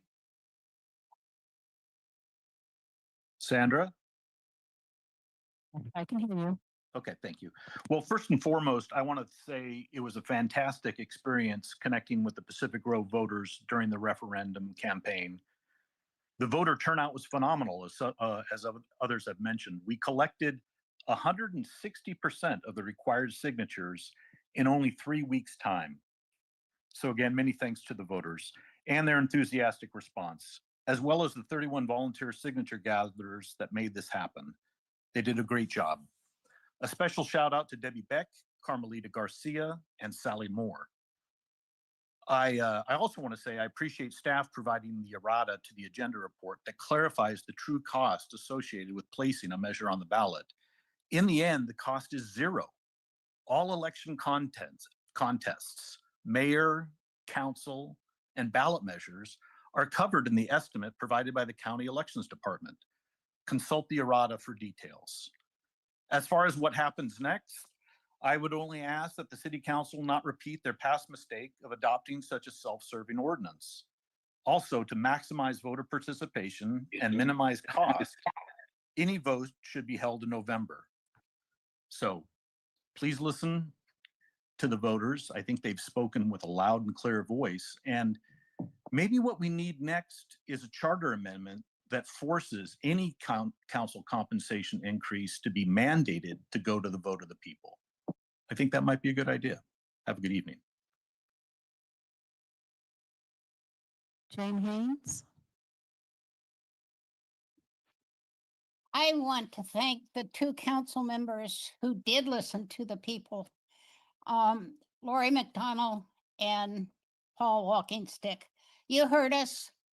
You asked for it to be a vote of the people. Thank you very much. I just want to thank you. That's all. And Vince? Yes, thank you for taking my call. You all knew when you were down at the farmer's market, walking neighborhoods and campaigning in many other ways, that this was considered a volunteer service to the community. The $400+ that council people receive every month are a stipend to cover expenses. I don't know why, after all these decades of volunteer city councils with a stipend to cover expenses, that it's now being referred to as a salary, and you're complaining that you're underpaid. Each one of you, including the mayor, knew when you ran for office that it was not going to be highly compensated. Yet, because of ego, prestige, or whatever other personal reason, maybe wanting to foster social change in the community, you each ran for office. Now, this is like what you're trying to do is like me going to my boss and saying, I'm going to give myself a raise. Now, who has a position like that in the real world? You are on the city council serving the community. At the first meeting months ago, when you introduced this, 18 people from the community got up and spoke against it. The only two people who listened to those 18 people were Councilman Walkingstick and Lori. The rest of you were so zealous and greedy to compensate yourself large increases that you denied the will of the people as expressed at that time, forced the community to go out and gather easily all the signatures necessary, not to vote yes or no on it, just to put it to the voice of the people. Maybe you will listen then to the people in whatever direction they decide. A quick little note. 20 years ago, you had a very famous and popular councilman who liked my ideas when I spoke at city council. He said, Vince, why don't you run for city council? I said, let's call him John. John, I don't have the time for all the work I assume you have to do. He goes, oh, Vince, you don't have to do any preparation. Just come to the council meeting. The staff will tell you how to vote on each issue. They do all the work. You don't have to do any of it. This was a quote from a then seated councilman. You don't have to do any prep. The staff will tell you how to vote. Now, each of you can decide in your own hearts how hard you really work. And do you deserve such an excessively large increase? Thank you for letting me speak. No further online hands are raised. All right. Mayor, I do have something to add. Oh, yeah, so that's public comment at this time. Okay. Go ahead. All right. Go ahead. All right. In the resolution, under paragraph 7, it reads short, so I'll just read it. It says on June 5th, 2025, the city attorney transmitted an approved summary of referendum to the proponent, commencing the period to circulate petitions on June 5, 2025. and concluding on June 7, 2025. That is a typo that should be corrected. It would be concluding on July 7th of 2025. Obviously, give them more than 2 days to collect the signatures. And the same change is necessary in the agenda report. It is under the heading of, under the paragraph that begins on May 23 of 2025. So where that is found in the agenda report, that same change should be made from June to July 7th of 2025. That's all I have. Okay. Okay, so here we are. We're back here for council discussion on this item. I will just note at the outset, it appears we're gonna have to take up recommendation 1 at some point, just adopting the resolution, accepting the sufficiency of the referendum. And then we can do that now if you'd like. Okay, who would like to make a motion? Motion? So moved. Okay, motion on recommendation 1. Do I have a second? Second. We have a motion by McDonald, second by Rao. Any further discussion? All right, hearing none, take a voice vote on recommendation 1. All in favor, say aye. Aye. Aye. Any opposed? Seeing none, passes unanimously. And now we're moving on to the meat and potatoes here on this. It's been a lot of input tonight, a lot of opinions tonight. Select one of the 3 options. So we have option 1 would be a pure repeal. And option 2 would be to proceed with a referendum and to be decided at which election at a later time on September 3rd. And option 3 is a repeal plus discussion of a ballot measure to be presented in 2026. So those are the 3 options for the evening. Who would like to begin the discussion? Councilmember Garfield. Thank you, Your Honor. I just have a small correction in the narrative of this. And it says under discussion, page 143, that the issue of providing medical benefits was tabled to a future date. That makes it sound as if we plan to bring it back to a future date, and we do not. There was a considerable discussion. And as I recall it, the gist of it is that now we're not going to bring it back. So I don't want that to stand. I would agree. Okay. I agree. So we're not really seeking any medical benefits here, and that's not part of this discussion. And we have made that clear in previous votes. So at this time, let's have some further, anybody wishing else to speak on this option, on the options? You ready? Okay. So clearly here, we're going to be looking at this as we hear the referendum, we hear what people have said. Now the question is how do we go forward? I think it behooves us to make this as clear as possible and as simple as possible. I particularly don't like votes where voting yes means no and voting no means yes. And if we bring the referendum forward, there is the option of people trying to figure out, what am I voting for? Am I voting against it? Am I voting for it? I think option 3 gives us the cleanest option. We repeal this. We come back with, if we choose to, a discussion about a different ordinance that would then be put to a vote on a ballot. It remains to be seen which election, and as I understand it, the consolidated election in June of 2026 and the November election of 2026 have exactly the same costs. So with other considerations aside, I'm in favor of a repeal and then coming back with a clean ordinance where people know what they're voting for.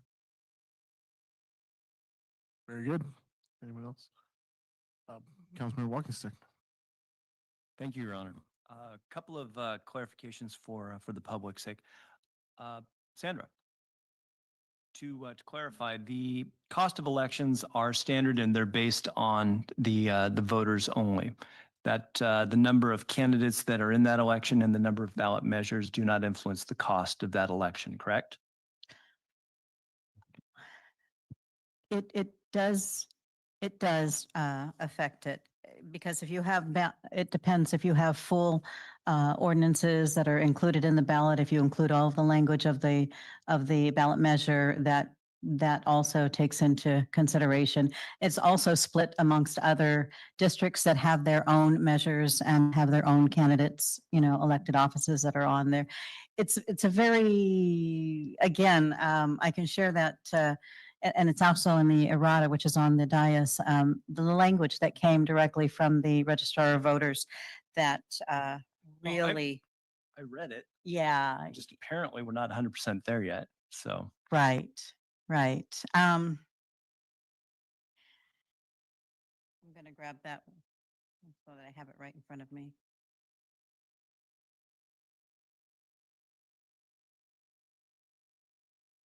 It might just be quicker if I try to share.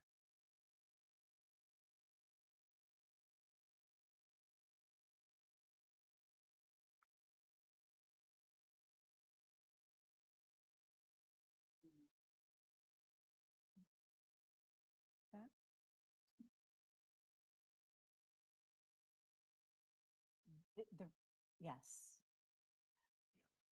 Oh, is that, I'm not sure I have that on my slide. Oh, yes. So the general municipal is $7 to $10. The primary election is also an estimate of $7 to $10 per registered voter. Similarly, and a special election obviously is 16 to 24. So the range there is then influenced. The thing that's not shown here is the number of candidates, the number of measures, all that sort of thing that decides whether or not we're charged $7 or $10 or some measure in between. Okay. All right. Thank you for the clarification. I appreciate that. Second point is, it is an honor to serve the people of Pacific Grove.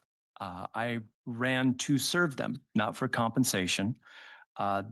And I had stated as much during the campaign. The people that have brought it up are correct. I did not campaign on wanting a raise. That being said, I do support the raise, and I support the raise not for myself.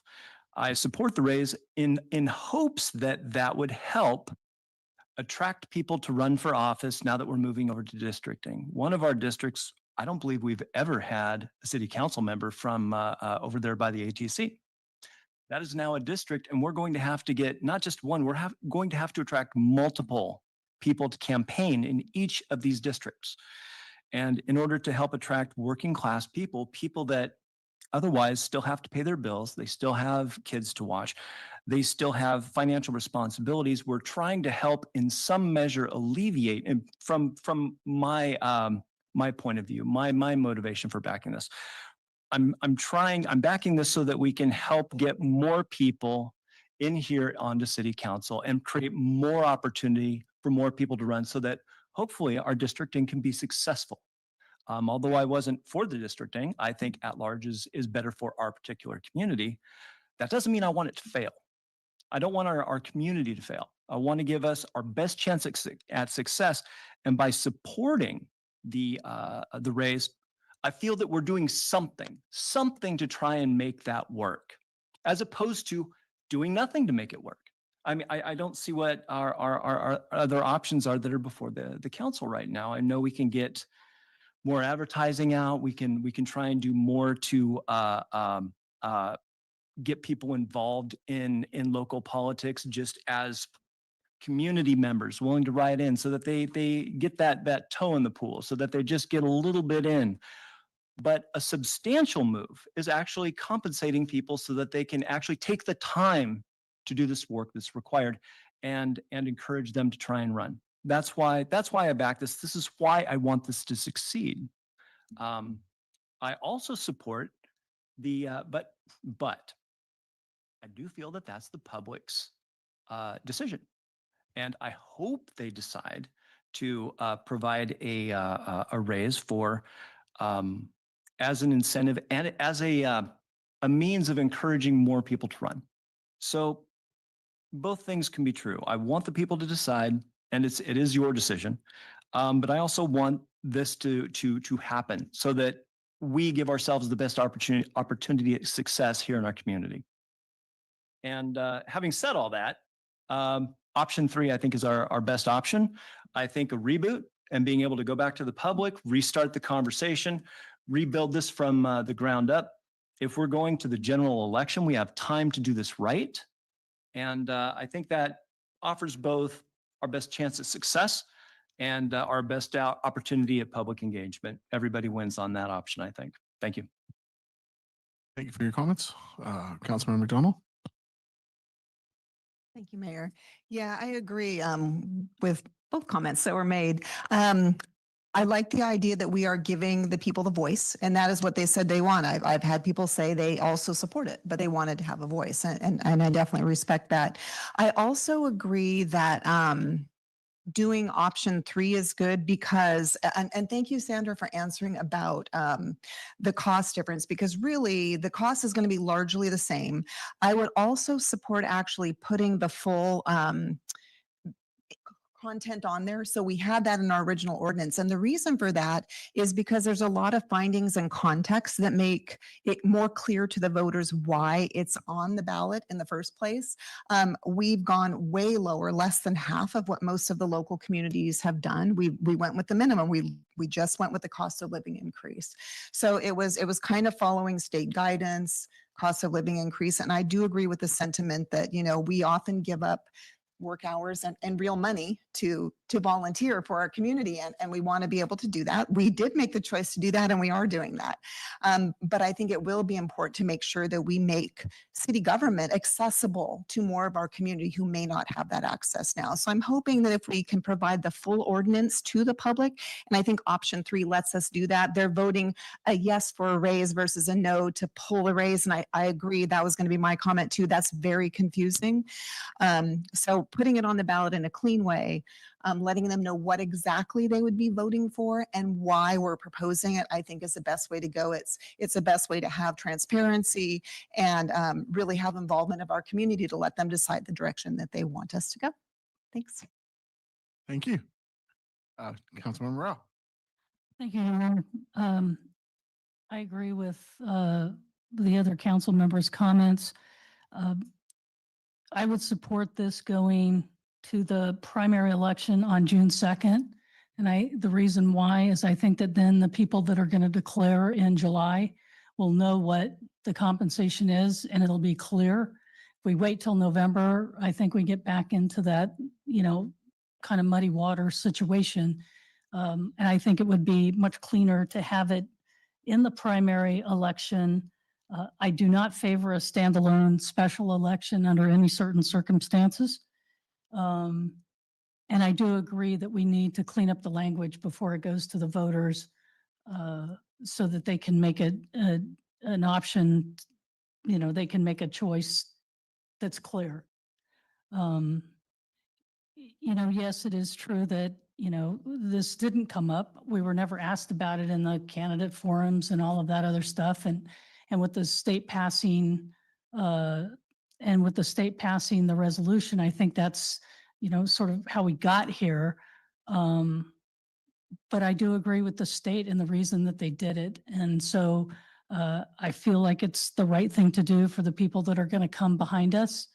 And I hope it does foster, you know, I think to council members Walking Stick's point, and I think I said this in the original, you know, with 3 districts coming up for election in 26, we're going to need between 9 and 12 people to run in those 3 districts to have a robust discussion and a robust election.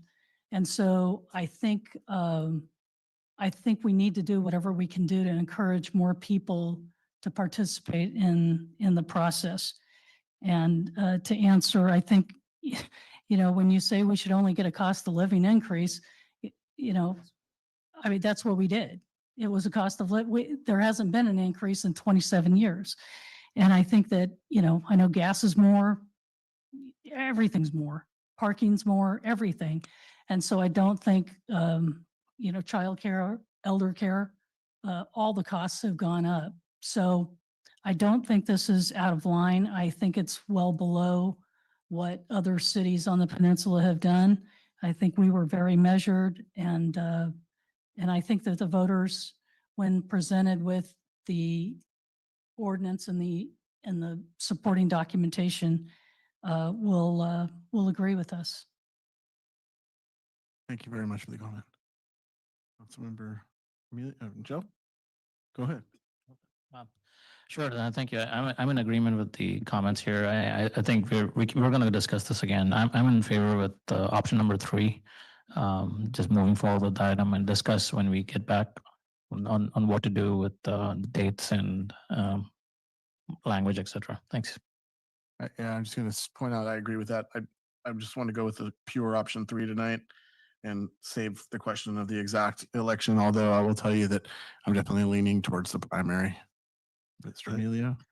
Yeah, to say it simply, ditto on all the other council comments. And I do say that I did look at all the options. I did, and I studied them, but it's obvious to me with some common sense, option number 3 is where we need to go.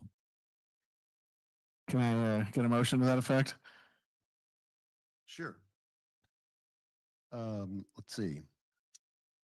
I claim that, let's see, do we, let me ask Mr. Perrick. Option 3? Yeah. Of recommendation 2? Yeah, I'm going to go ahead and move option number 3.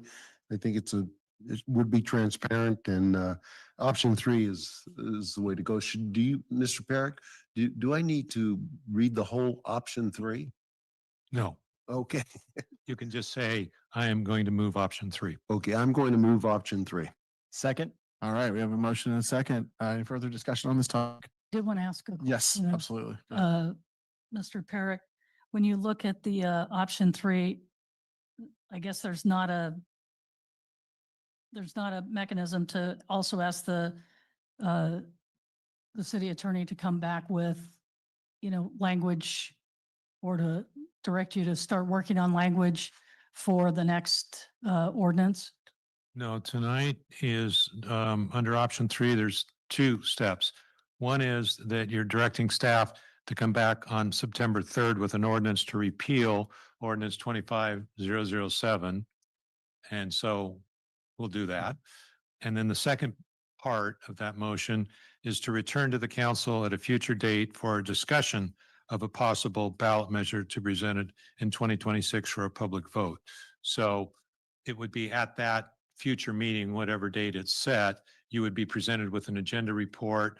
It could include, consideration of an election date and all the other things that go along with the ballot measure.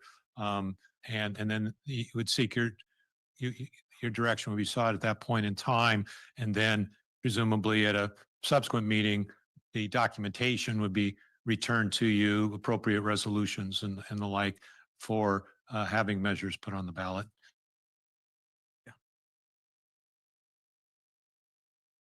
We have a motion and a second? Yeah. Oh, that was discussion? Okay, roll call vote, please. Mayor Pro Tem Emilio, Aye. Stick, Aye. Council members McDonald, Aye. Aduri, Aye. Rao, Aye. Garfield. Aye. Mayor Pro Tem, you already said aye, and Mayor Smith. Aye. Motion carries 7-0. All right, thank you, guys. Thanks for the great discussion there. And we are now moving ourselves toward the end of the agenda. We're going to agenda item 13B, which is combining the ARB and the HRC. So here we are at 9:30 p.m. I'll invite Mr. Biggs up for the big item here. Mr. Mayor, while he's getting set up, if I could kind of just preempt this one a little bit. Wanted to point out the intent of this item is to allow the council and the community to the opportunity to hear the possibilities, comment and discuss, and then about the high level concept of merging the Historic Resource Commission and the Architectural Review Board. So beginning with our Economic Development Commission last December, there's been this effort to review the city's boards, commissions, and committees to determine if these significant parts of our city operations are being delivered efficiently and effectively as they can be. And it's, so overall, this is a good exercise in a good governance exercise, I believe, for the city council to look at these things every once in a while and to consider, you know, the money that's being put into them. Again, are we doing it efficiently? Is it the best thing for the residents at that point in the way it's being delivered? So the organization of the city's BCCs, you know, is set by policy in our code, and the council oversees that. But in our discussion tonight, you know, in addition to what Mr. Biggs is going to go into about the inner workings of these two boards, I also wanted to throw out there some of the things that, you know, for us to consider are, you know, what services are important to provide. We agree that historic preservation is something that's important to provide. Are these because these services that we provide basically drive what staff we need, how that staff is allocated, and what they work on. There's kind of a misnomer, I believe, that if you stop doing something, there's less work for staff to do. And I'll tell you, there's a backlog like you wouldn't believe. That there's always lots to do, and it just depends on which way are we going to focus today, and how are we going to put those resources. There's also regulatory requirements that have costs, and they have also time implications and impacts on our residents. So another reason to kind of think about this a bit. So in preparing for the discussion this evening, we thought the focus is really on how can we improve the historic preservation within the city of Pacific Grove. You know, much of this community is centered around historic homes, historic structures, and it is a big deal within Pacific Grove. It's one of our trademark things. So the focus of the discussion points that we really want to talk about, again, starts with how can we strengthen the historic preservation, and then how can we basically add to the process so that the ARB also comes along and improves. So this is more of a how can we improve the situation than it is to take anything away. And again, we think the focus is really on historic preservation based on who Pacific Grove is today. So with that, I'll turn over to John and let him discuss the inner workings. Thank you very much, Mr. Mogensen, Mayor Smith, members of City Council. I just wanted to reiterate, this is an opportunity this evening to check in with the City Council to see if it wants us to do additional work in the exploration of combining the ARB with the HRC. And we're not, in combining the two, we want to make it clear that we're really not attempting to lessen the architectural design or guidance that we have here in Pacific Grove. We know that that's an important feature of the community. Likewise, we're not looking to reduce the efforts at historic preservation and the work that the Historic Preservation Committee is doing, like our Page and Turnbull report, where it had, I think it was 331 properties that were on a list that said should be deleted from our historic resource inventory. I think there's 230 something that are left to evaluate. That'll all get wrapped into what the combined board will be doing in the future. So we kind of took a look at it as, you know, what potential benefits does a combination board have for offer to the city? One thing we came up with is it's less confusing for applicants. Right now, we have a project, and I understand there's been some past projects where, because a project isn't currently on our historic resources inventory, and it has the potential for being on a historic resources inventory, it possibly could go to one or two separate meetings. It's a little bit unclear which path we're going to follow, because in a former instance, a project that was taken to the Architectural Review Board because it wasn't on the inventory, but was potentially possible to be added to the inventory, was rejected by the ARB and said, no, go back to the HRC to have them consider this first. So we're trying to avoid having applicants and property owners go from one meeting to another meeting without any real clear direction on what is the appropriate path to realize an approval. That leads into easier navigation of the city processes. It's a little frustrating for us at the staff level to try and explain some of these nuances to applicants, because I can say from my years of experience, one of the things that an applicant wants to hear is that the process is going to be processed in a timely way, and they want to know about the assurances they're going to, they want some assurances for what the decision on their application is going to result in. So they're, kind of constantly asking us, what's going to happen and how quickly can we get it done? If we go to a one process, there's an opportunity to eliminate a little bit of the confusion and make for a more streamlined review process for those projects. Another thing is design review. Right now, we have the Historic Resources Commission that considers design review for properties that are on our historic resources inventory. And we have our architecture review board that looks at projects that are not on the historic resources inventory. So we have these two separate boards that are reviewing design and additions or remodels to existing structures or even new structures. However, I think it's fair to say sometimes they each will take a little bit different take on what certain elements of our guidelines, our architectural review guidelines, mean when it comes to the application of those guidelines to projects. But I see that having one board applying a set of guidelines to all projects in Pacific Grove makes for a more consistent application of those design guidelines and review of projects. There's another thing we talked about a little bit about the fewer discretionary meetings for some projects, and I gave you an example a little bit earlier about we have one project right now. We're kind of debating, do we take it and take a chance with having it considered by just the architecture review board, or we take it in front of the HRC for a decision? You know, there's upsides and downsides depending on what our boards decide with each of those alternatives. But again, having the one board reviewing multiple applications, especially for a project that would entail or a project for a site on historic resources inventory, you know, would certainly make the process a little bit smoother. Then there's also the consolidated report. So right now, the Community Development Department provides staff support through 3 different commissions. We have the Planning Commission, the Architecture Review Board, and Historic Resources Committee. And that takes staff reports for each of the projects, requires the preparation of agendas for each of those meetings that hold, requires the preparation of the minutes, requires training and having a staff liaison to all those. So having the combined board does help staffing in terms of resources and be able to appropriately allocate those resources to the boards and commissions that we support. And finally, I'd like to note that we did talk to the chairs of the Architecture Review Board and the Historic Resources Commission. And although they did both feel, I believe it's fair to say that they both felt that, you know, there is some benefit to having a member with some expertise on either historic preservation or design or architectural review. They did understand that the need for maybe streamlining the process and creating less turbulence for an applicant as they go through a review process. So they were supportive, I think, of the idea to combine the 2 boards, so long as, and I want to make sure this caveat is made clear, that so long as that there was no degradation in the quality of design review or historic preservation review for the projects. And with that, they tended or indicated that they would be very supportive of this.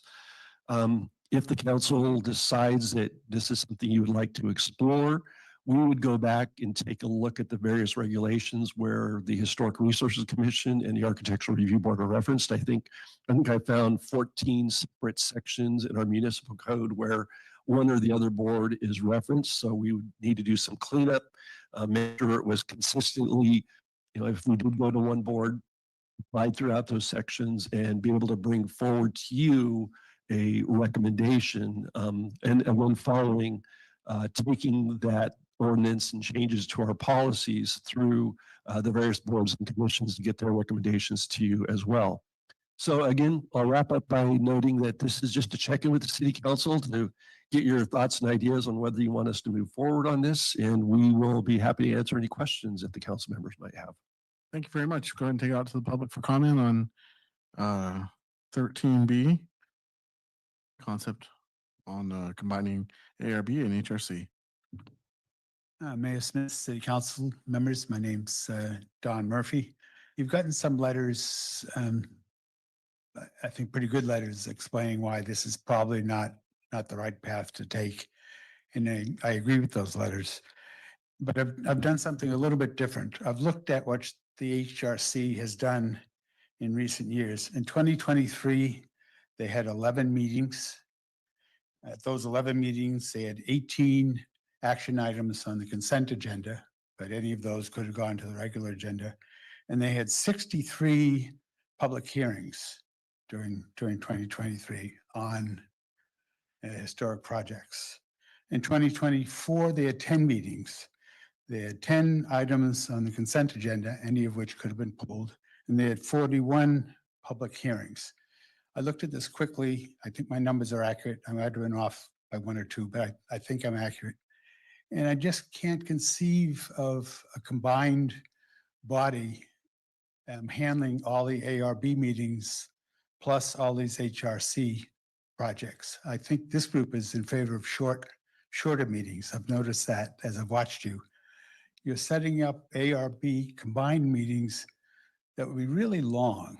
And I don't think that's good. I think the result would be the board would rush through items just because there's so much to do.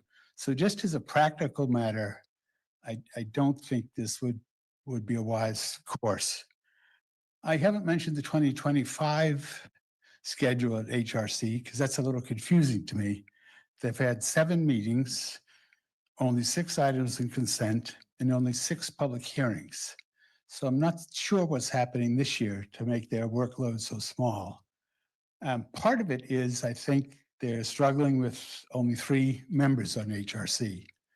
So that, I think, makes it hard to have hearings to get a quorum. And I also noticed that they're not getting, many of the items they've been dealing with have been taking items off the historic inventory. You know, that was recommended by the consultant Page and Turnbull. And this year, there's been a lot of them in 2023 and in 2024, and virtually none this year. So I don't know exactly what's happening with the HRC this year, but it's peculiar and it's not the norm.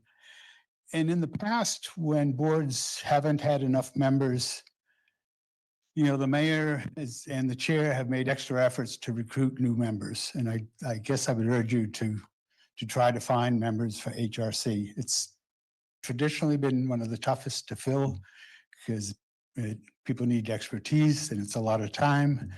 But I would urge the mayor and the chair, and any of you can certainly beat the bushes and say to your friends, hey, do you want to be on HRC? And I would urge you to do that. Thank you.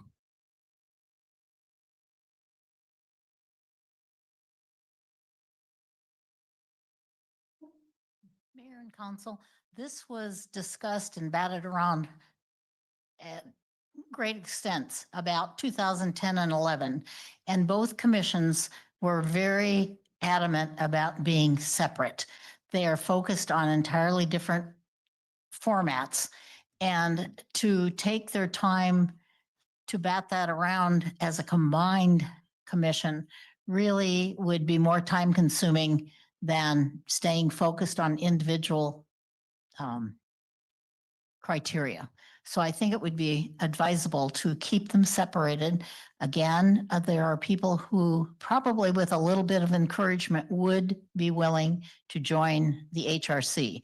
I know that there are a lot of people who are interested in our history, and I think given the chance, they would be helpful. Thank you.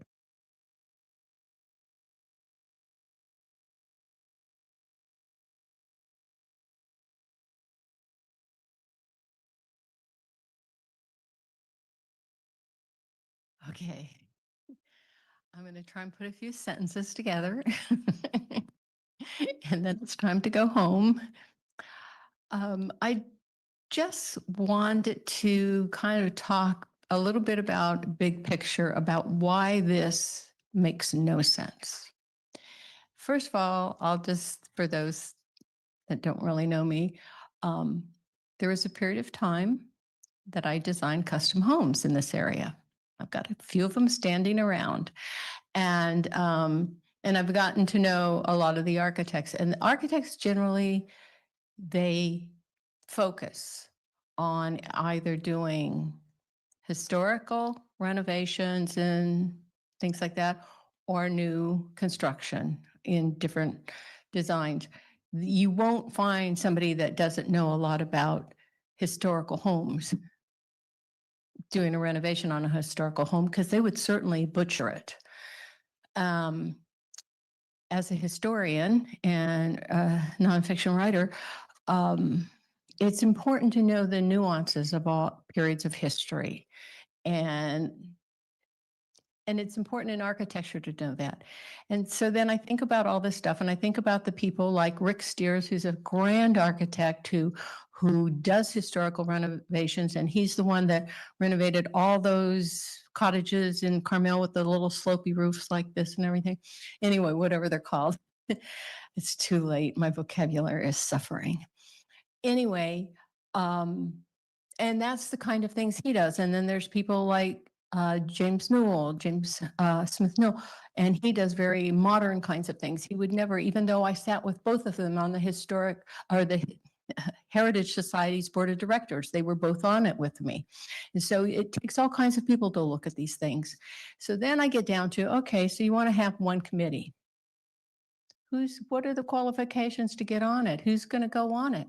How are you going to have a balance? And the people that aren't interested in heritage homes are going to zone out, and the people that are will want to go down deep. And I don't know how that's going to work, simply from depends on the weight of the people that are on there. And I will only say, I wish I could remember this quote.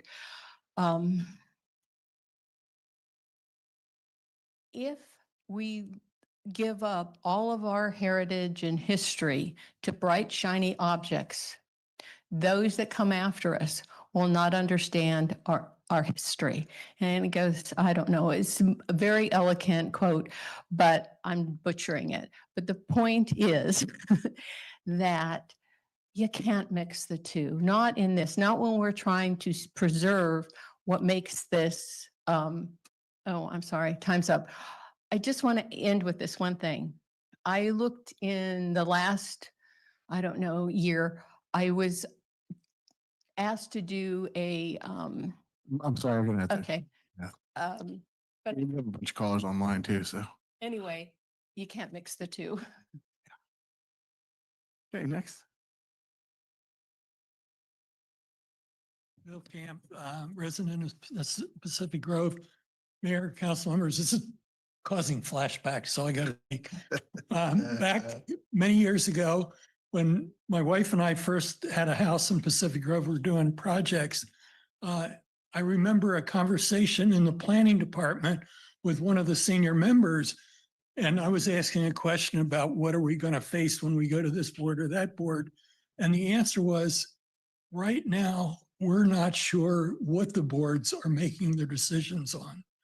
And that was a little bit distressing to me. Things worked, but it strikes me that it's critically important that the members on the boards understand the guidelines and the law as it's written for making their determinations in these quasi-judicial roles. When I got on the council, I became liaison to the ARB. And this is the time where they're doing both historic and non-historic. And my impression was, to some distress, I'm sure to the applicants, is that on a lot of non-historic projects, the folks with a strong historic bent were overlaying their personal preferences and kind of quasi-interpretations of historic guidelines onto things that were not appropriate for a non-historic project. So the human factors of how people apply these, especially when there's really my understanding is there's different criteria for historic versus non-historic projects. So now you get to the human factors of expertise, consistency, and appropriate documentation for the decisions that are congruent with the guidelines and the laws that apply. And personally, I think one of the big challenges is actually, and there was a great write-up in the Pine Cone about some of the recent stuff that's going on there, is getting the boards and commissions to set aside their personal wishes and stick closer to what the code is. My suspicion is it's easier to get there if you keep the project reviews separate for non-historic and historic.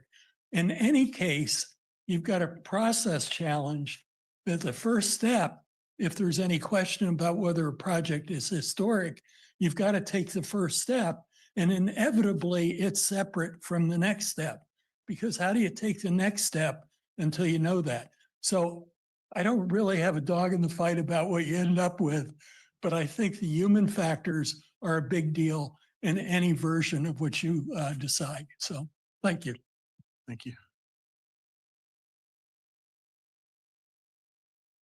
Okay, we have several hands online.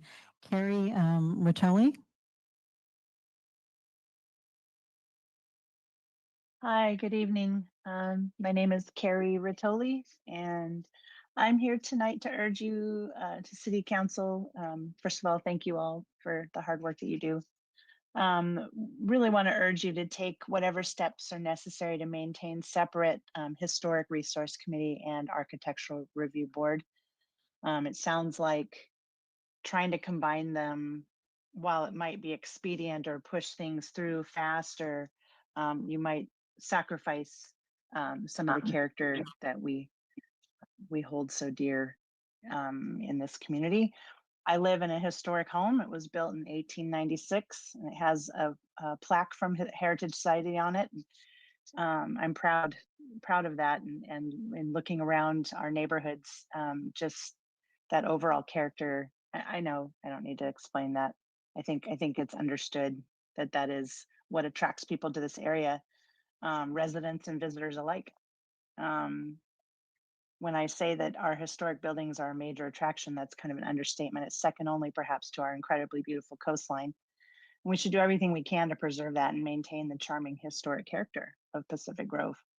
And that I think that hinges on keeping the two committees separate. I don't know if it already exists, but maybe one thing you could consider is having a member of the historic resource on the architectural review board, like maybe rather than just combining the two, maybe having a representative that can speak to questions about historic importance. Anyway, that's all. Thank you. Jeffrey Beckham.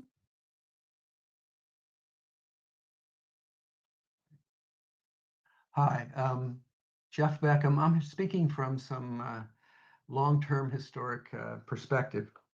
I was on the Architectural Review Board for 12 years, and at the same time, I was a professional member of that, and then also was on the Historic Resources Committee for 4 years. And they do have different roles, but the main thing that I want to say is there were times when it was a building boom, and we'd start meetings at 6 and they'd go on until 10. And by the time we were done, we were really not able to focus. And I don't think we did our best work later in the evening.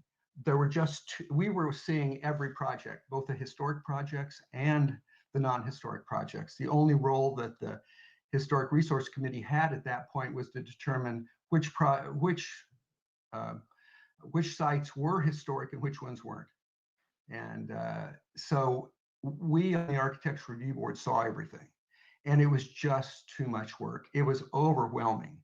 And so I highly recommend you keep them separate. Anything you can do to try and reduce the work of the Architectural Review Board. We saw, I'd say about a third of our projects had historic components, but by reducing the ARB's workload by a third, it's a huge difference. And so I really want to say, I really recommend you keep these boards separate, just to make it possible to get the work done. And so, yeah, that's all I needed to say. Thank you. Jane Haynes. Good evening. I request CEQA review for this. Under CEQA, a project is any activity that has the potential to cause a direct or reasonably foreseeable indirect physical change on the environment. This includes activities directly undertaken by a public agency. That's a perfect description of the choice you're about to make tonight. And the mitigation measures that would arise from CEQA review would solve a lot of the problems that people are talking about.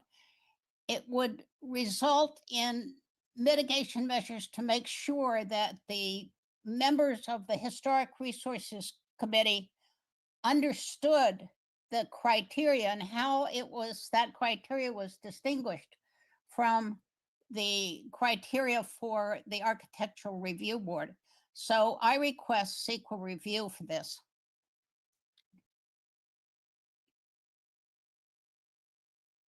Thank you. Inga Lawrence Dormer. Thank you, Sandra. This is the most terrible idea. It has been hashed out all over the years. I mean, we had a huge subcommittee back in 2014-15 that came to its conclusions. The council at that time was not gung-ho, so they didn't really want to bring it forward and drag their heels. And you know what? I mean, it's come up over and over and over again. And we have clearly, the citizens of Pacific Grove have clearly made their case for 2 separate committees. And the fact that we gave historic resources the ability to do the historic assessments for their architectural projects too, which you listen to Jeff Beckham talk. Yes, I went to those meetings too. And I found that in my years of being here in Pacific Grove, my lifetime, 2 kinds of people move into Pacific Grove and initiate these projects. Those that love the history and come here for it, and specifically want that. And those who come in saying, oh, this is a historic little shack, let's rip it down, demolish, and build our McMansion. And they have a totally different focus. And so here we are, 2 opposing sets of skills needed to address our historic town. And there have been some major boo-boo mistakes over the years, and it has happened. But combining these 2 is, staff has tried to do this before, but it's just not a workable situation. A little less confusing, our CDD director says, a little bit unclear. Well, I would suggest that possibly the CDD staff needs to be a little better trained on their council and don't, their counter interaction, and don't give conflicting information or kind of wink, wink, well, maybe you can get this through. I mean, I think that it needs to have a little more clarity on that end. And here we have another CDD director thinking this is a good idea, and we've already been through this over and over and over. And we clearly need 2 separate committees. Please listen to your public. Please listen to your citizen historians. Thank you. Gianni. Thank you. The proposal to merge HRC and ARB came as a shock last week without having heard anything about this at HRC or ARB meetings. This matter was thoroughly deliberated in public ad hoc meetings and at HRC, ARB, and Planning Commission meetings in 2015 and 16, and it finally came to City Council in 2017, where an effort to disregard all the earlier decisions for a separate HRC and ARB was defeated by public outcry. Since 2015, I've attended every HRC meeting and almost every ARB meeting. This proposal by the CDD director is particularly puzzling, described as streamlining measure for, quote, unified approach that would somehow allow for faster decision-making and improved consistency. The BCC handbook's reference materials page has never suggested that ARB should be familiar with the historic preservation documents that HRC is responsible for. Who's qualified to give ARB members an in-depth course in these documents and the experience of years of involvement in historic preservation? How would a balance of expertise be assured at every meeting? In fact, a combined commission would result in longer meetings, less consistency, and frustration for applicants and members alike, with disappointing outcomes. Please listen, Mayor. There is a loophole that is letting historic projects go to the ARB, and that needs to be fixed. With a combined commission, how would all the HRC's important work be carried on? The city adopted the 2011 Historic Context Statement and the 2019 HRI update with Page and Turnbull's recommendations, yet those recommendations have been largely disregarded. Does that sound like a situation that would attract more members and maintain a balance on the combined commission? The public is being told we should lighten CDD's workload by sacrificing our city's defining and treasured collection of extant historic buildings to a dilute review body. I ask the council direct staff to promote adequate membership on the HRC with improved outreach and by making the qualifications flexible if desired by HRC when there are no applicants with the specified professional qualifications. I ask the council maintain the HRC as a separate body with the review authority vested in them in 2017 and as the stewards of Pacific Grove's heritage to provide the historic preservation oversight that our community deserves for the historic and cultural resources vital to Pacific Grove's identity and to a thriving economy. Thank you. Becky Pierce.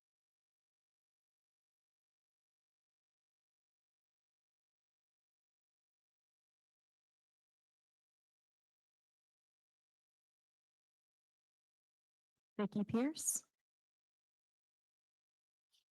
My name is Vicki Pierce. Can you hear me now? Yes. I'm a longtime PG homeowner and resident. I feel so lucky to live here. My parents did too. I'm asking you to vote no on the merging of the HRC and the ARB. A merger would be a bad mistake, not in the best interest of Pacific Grove. You're aware from others of the full rationale against this proposed merger, as well as earlier attempts to do the same thing. I will only reinforce what you've already heard. The community strongly opposes this plan. Merging the HRC, submerging it, could only weaken it when it needs to be strengthened. This community places high value on its historic character. We need the HRC to protect the visible evidence of our city's history. The goals and expertise of the ARB are quite different, also important, and best kept separate. This is not a difficult question. I'm reluctant even to wonder why we are having to consider it yet again. The two city groups were carefully designed to serve different purposes, and the wisdom of that structure should be maintained. Yes, we would get one set of agendas and meeting minutes and one staff liaison, but unified training and onboarding for members, it makes mishmash of the separate operations. It would only muddle the missions. We need the council to act in accordance with the city's vision statement, which is, in part, Pacific Grove will thoughtfully grow as a community that protects residential character and historic resources. These are our values. Thank you for listening. No further hands, Mayor. Thank you. We'll go ahead and close public comment on item 13B. Bring it back to the council for discussion. And who would like to go first? Councilmember Walkenstick. Thank you, Your Honor. First of all, I want to say that I appreciate the the intent of this and that I acknowledge the need for streamlining. On this merger, though, for the ARB and HRC, I believe that both are important and deserve their own dedicated board. As was stated, their expertise and their missions are separate and distinct. Although I see there are some efficiencies that are created, there's very little economies actually realized because we're still dealing with the same amount of work. If we combine both of those meetings, both of those teams to do all of the work assigned to both of them, we end up with one team that is half qualified and double tasked. The number of tasks don't decrease just because we put the two boards together. They remain the same. So as several people pointed out, the length of the meeting itself would necessarily have to increase. But you're now hobbled by having half the team not really in on what's going on or experts in that field. So, and also as was pointed out, the human factor would come into that. And I think that could run a little incongruous with the mission of the ARB. The lion's share of the actual work that's being done as well is done outside of the meeting. I mean, especially with the HRC, they're having to do a tremendous amount of research. It's not on one side, you've got a lot of policy. On the other side, you've got a lot of historical context. It's not readily available.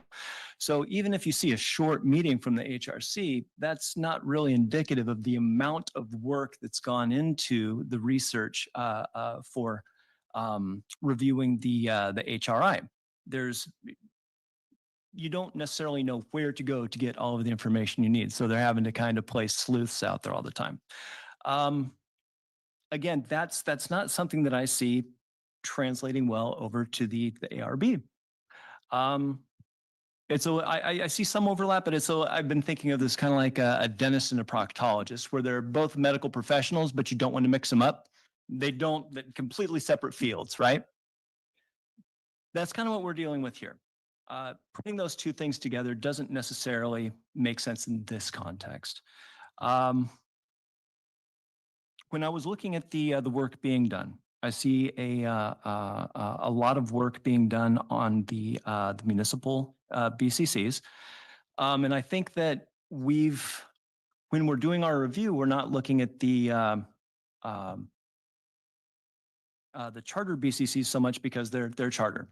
Right? They're protected by a vote of the people, but I don't think that's, at this point, I don't think that's a good reason to avoid the issue anymore. If we're going to be looking at BCCs, we should be looking at charters as well. I think it would be advisable to ask the city to drop a proposal for a ballot measure to reclassify our charter BCCs as municipal BCCs established by ordinance so that we could put them under the same sort of scrutiny and review as our municipal BCCs. We've got opportunities, I think, to probably be able to cut out some BCCs altogether. We have, when we were established, that work needed to get done.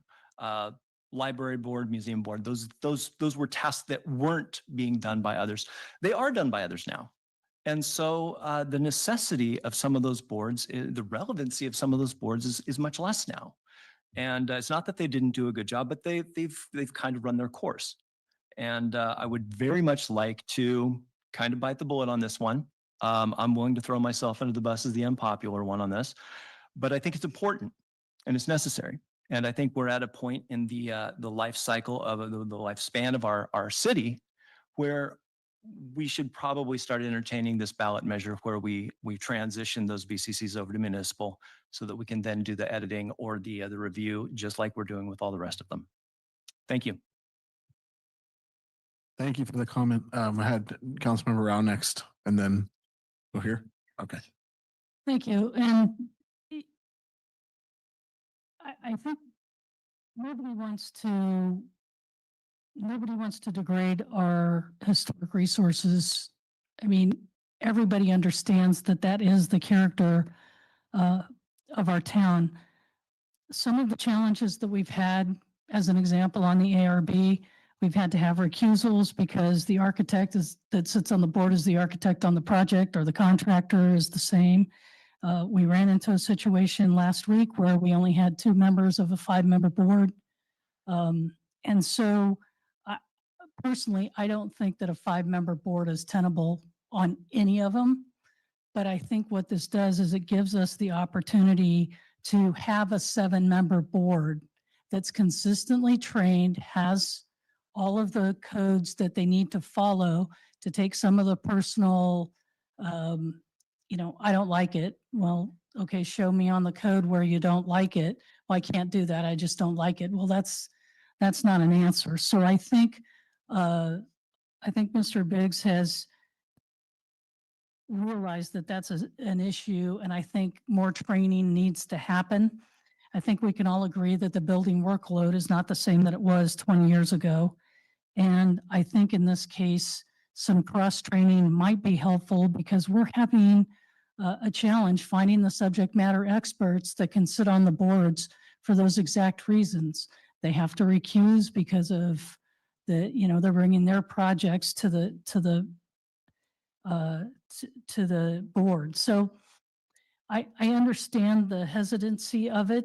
I think that is the challenge, is what do we do with the 237, historical, do we wait until a homeowner brings it to the board? Do we proactively go back out and decide yes or no, they're on the, is that a good use of time?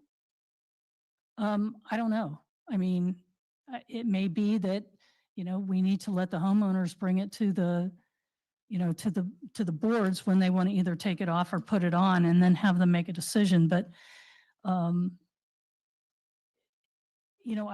see the challenges, and I don't know what the solution is. I know that they've been together before. They separated, they put them back together. Now they're separated. And I don't know if this is the natural ebb and flow of the workload of the construction, or the lack of construction, given our water situation, that may change. And, maybe it's a situation where we look at combining them. Let's have a better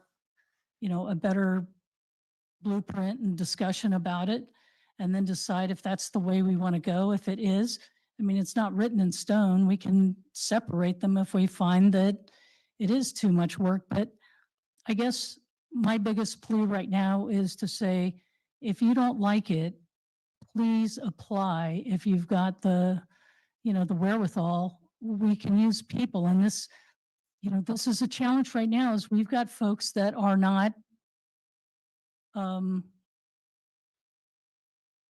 trying to do this delicately, that, no, they're coming to the end of their runway on some of these things. And, it might be time for them to move on. They may want to move on and can't, because there's nobody else to take their place. And there are some people on these boards that are doing tremendous work, and the chairs are doing an outstanding job, and so are the members. But when you're you've got 2 people showing up on a 5-member board, or 3 people showing up on a 5-member board, you still don't get the breadth of knowledge of a full board. So, I'm not sure what the answer is, but I do think that it deserves a conversation. I'm glad we're having it. Thank you. Yeah, I'm just going to throw in, I'm going to go to Councilmember McDonald in a sec, but we're having trouble staffing these things, and so I think we've heard a lot of concept tonight in the public comment, a lot of concept discussions, some of which were artfully stated, the concept of preservation and things like that. But we also have practicalities. We have people bringing projects that are getting held up, that are getting the runaround, and aren't getting through a streamlined process. We have boards that are understaffed. We can't even meet the mandates for our volunteers because it's just not realistic. The way they were set back in the 90s or whatever, they must have had a glut of people that could do it, and now we don't have that any longer. So we don't have the specific categories of individuals that we need to staff two of these boards. So I think it's very attractive to look at a 7-person board and try to staff it as best we can. And I personally believe our volunteers will be able to do the mental gymnastics of, hey, this is not a historic one. This is a regular one. Okay. So we got to put that hat on. I don't think that these people are not going to be able to pick up on that concept. We have very intelligent board members in this community and generally in the intelligent residents. So I have a lot of faith that they'll be able to do it. And like everything else, if we can try this and, we'll have, just looking at the timing of it, let's say that we were able to get all this stuff back by the end of the year and we're able to get the ordinances figured out because there's 14 different touch points or whatever. And we have a year to, review it. And then, maybe we review at some point before we come back for the next term in 26. So there's just some ideas that I have, but I would like to see it go forward and I will support that tonight. So go to Councilmember McDonald. She was waiting. Sorry. Thank you. Thank you, Mayor.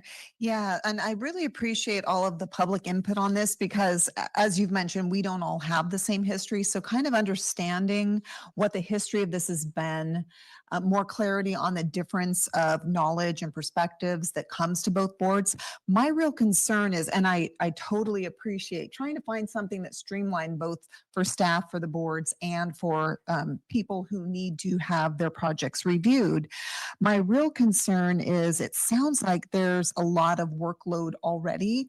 And I agree with the context. That was my concern reading this too. It's like, well, if you have boards that focus in their particular areas, which are divergent, and you suddenly have to have them all listen to everything, I could see where that could end up taking a lot more time. And it could be that they go from one board to the other. I'm not on those boards, so I don't know as much about that process.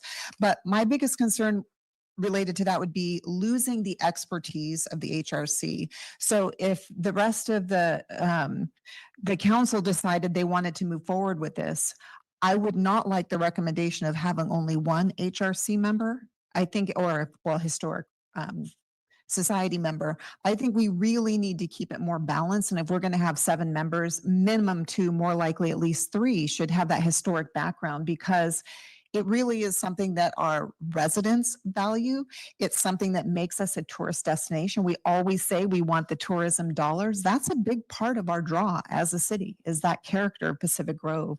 So I appreciate the idea is to still keep that, but I don't think we can do that with only one member. So it sounds to me from all of the input we've had from the public that we really do need to somehow keep it 2. And if there's a way to streamline the process, so having the 2 actually goes in a really smooth and consistent way, really clear guidelines. If it's historic, it goes here. If it's not, it goes here. And I think that if there's a way to reduce ambiguity and to make the process smoother, that may be still workable with 2. If the rest of council decides to go the other way, I'd have to strongly advocate for keeping a much stronger historic focus on the combined board. Thanks. Councilmember or Mayor Pro Tem Emilio. Thank you, Mayor. So I have to look back at the MRG LLC citywide organization diagnostic check, which was done several months ago. And for the city size of, what it states is for the city size of Pacific Grove, the number of boards and commissions serving in an advisory role exceeds the expected range. And the city has 16 boards and commissions, as well as several city council ad hoc committees. And it goes on. And I often thought, listening to different areas, and I'm not going to talk about some of the boards I represent, but sometimes they're canceled because not all the members are there. And we usually have 4 or 5 members, and sometimes they're not there. And so we have to wait another month. So the point is, am I right, Mr. Biggs, that if this was combined, there would be a 7-member board? That was the recommendation I put in the agenda report, and I think I included that we would have people with historic preservation experience, building experience, and design experience, and offered up the opportunity to actually have our Heritage Society appoint one of the members to the combined board. So we'd kind of double up on the heritage. And I support that decision. I support the recommendation. And I also thought, this is long range. This is something I've thought about on and off, is to combine some boards, making it a Pacific Grove advisory group. You know what I mean? Several boards, making it Pacific Grove advisory group, because a couple boards I've been on, sometimes they're not there, and the one's short one. So that's just an idea, but all in all, I do support the staff recommendation. Councilmember Dury. Thank you. Thank you, Mr. Biggs, for bringing this forward. Appreciate it. I think I would agree with a lot of sentiments here. This you're looking at two things. One is contemporary, one is historic, a blend of both. So I agree with the comments that the composition of the board is going to be important. So how we address that. So I think that's something that we need to look. Generally, I'm in favor of this. I think primarily two or three reasons here come out, which is unlike like the past, like 10, 15 years ago, we are in a different, I would say, mandated environment right now. For example, we're in an arena number situation. The HCD is driving a lot of things within the city, and that requires us to build certain units. And that requires these kind of like permitting process or whatever, needing to go through both the boards. I think we could end up, this is my opinion, but I'll take yours too, Mr. Biggs, is technically the HCD has, I would say, more powers now than it had 10 years ago. And technically with that, being that is there, as you wrote in the report, ADUs can be ministerial, which is not there in the past, which is technically kind of alleviates the burden of these boards. Secondly, if we do not meet the RENA numbers, we could be subject to builder's remedy. I mean, there's a builder's remedy kind of clause which could also come into play, correct? The builder's remedy would come into play if we do not have our housing elements certified. So that's why we're pushing hard right now to get that in front of you for adoption and then certification by the state. But is it also not tied to the actual construction of the permits itself? It's not tied to that right now. However, the state has declared that there's a housing emergency, and I expect that they will be looking for ways to box in cities and require that they do approve more housing units in the future from a variety of different measures. So this one's going to keep pushing. Okay, thanks for clarifying that. But my view is that unlike like the past, the HCD has superlative powers compared to what it has done in the past. And I think there's going to be an increased focus in housing as we move along. I also believe that there are some of the items that were brought together, which is how are the standards being assessed? Is this objective standards, subjective standards? Is it just like color, or is it some material? I think those things need to be part of this exercise to see how, because if you want to train certain personnel or certain volunteers into this position, I think it needs to be purely like an objective kind of element, or if it's subjective, it needs to be clearly defined so everybody can interpret what that exactly means. So I think part of what I'm looking for here is also some of those aspects to come out, which will help the overall cause. And I think there is a valid element over here, which is historic versus non-historic. Who makes that determination? I think we need to qualify that too somewhere. In addition to the fact that I would say just broadly, like how much time does it take for a certain kind of like process going through ARB and HRC today versus how much is it going to take in the future? So while we have like 7 members, I mean, I think somebody rolled out some stats on how many meetings and agenda items. I'm curious to know, like in the future, like maybe once we implement this, how are those stats kind of actually funneling out? Because that will give us some like kind of a baseline and like what do we want to do in the future if you want to, again, go back to normal. Thank you. I'm in support of the agenda item. Thank you. Thank you. Can I entertain a motion at this point? You haven't spoken yet? Oh, my bad. All right, you're the seventh person to speak then. Oh, yeah. This is what happens when you have 7 people on Yeah. the board. So I want to look at this in a slightly different way. How would the ARB be better if the HRC competencies were incorporated into the ARB? If we're going to ask them to do the jobs. And in part of the requirements for the ARB, it says that their purpose is to promote the orderly and harmonious development of the city and to protect the city's architectural heritage. It is part of the obligation of the ARB. So adding historical competencies to the people on that board helps them achieve that. To Councilmember McDonald's point of view, as she brought up very clearly, our architectural heritage is important to everybody, whether you have a historic house or not. And my personal experience tells me that I think having a combined ARB, larger ARB, would work very well. I live in a historic home. We went through an extensive remodel. We went only to ARB because at the time there was no HRI. There was no HRC. I'm on the HRI, but there was no HRC. So I got to see firsthand how well I think that the members of the ARB addressed the historic elements of our home and how they made us come back with some suggestions, but they were right. And it was the ARB doing it. It wasn't a separate one. And I also want to look at this from the applicant's point of view. We serve the citizens of the city. The people who are coming to us for permits are our constituency as well. So how do we give them the best experience? First of all, we want them to get an experience that is consistent, objective, knowledgeable, so that they get what they paid for. And there is a user's guide for the historic concepts, context statement that goes step by step of how to apply the historic context statement.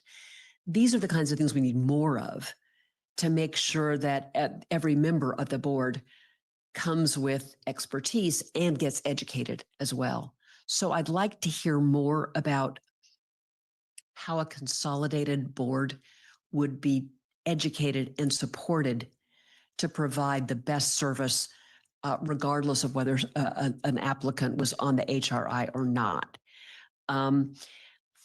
I just want to remind us that we're going to have to deal with this over time extensively. As our population ages, not just in Pacific Grove, but in the world, volunteerism is decreasing. It's not just us, it's everywhere. It used to be the Perkins Park was maintained by the Ladies Garden Club. We don't have a Ladies Garden Club anymore. I don't know anybody who does, but it's a different world. And I think we're going to have to look at our boards and commissions for how we can make it easier, better prepared, and how we're going to address the fact that we have fewer volunteers. So this is a step in the right direction. I have come across two things in this that I have concerns about that I'd like for us to either address now or later. One of them is in the Historic Resources Board, that they can put a house on the HRI without the consent of the owner. I don't think that's good. And I don't know what the practice is for that, but it says here that you could put somebody on the HRI, which has economic consequences. I don't know for if them. I think that might be outside the scope tonight. It very well might be. Yeah. But what are we going to do about it if you transfer it to the I don't think we ARB? can even discuss it tonight. Okay, I I hear you. yeah. The second part is the having, as it's been proposed, having the Historic Society appoint a member. That I know is part of the HRC and would carry over, but my understanding is that the mayor supported by the council, does the appointments. I would like to change that to nomination. And whether it's 1, 2, or whatever, as a way of doing it, I think it's more appropriate that it be a nomination rather than an appointment, because I don't think it should bypass the mayor's That's also not on the charter agenda. responsibility. It's part of their responsibilities. If you're transferring it, it's part of the recommendation. Yeah. Okay. If you're looking at it, you got to look at everything that's in it. Right. Well, I will say that it's kind of already, I don't want to discuss it, actually. I don't think it's appropriate, so I'm not going to. Then I Okay. won't vote for it. It's getting late, so I'm gonna go ahead and make a motion to direct staff to come back with an ordinance.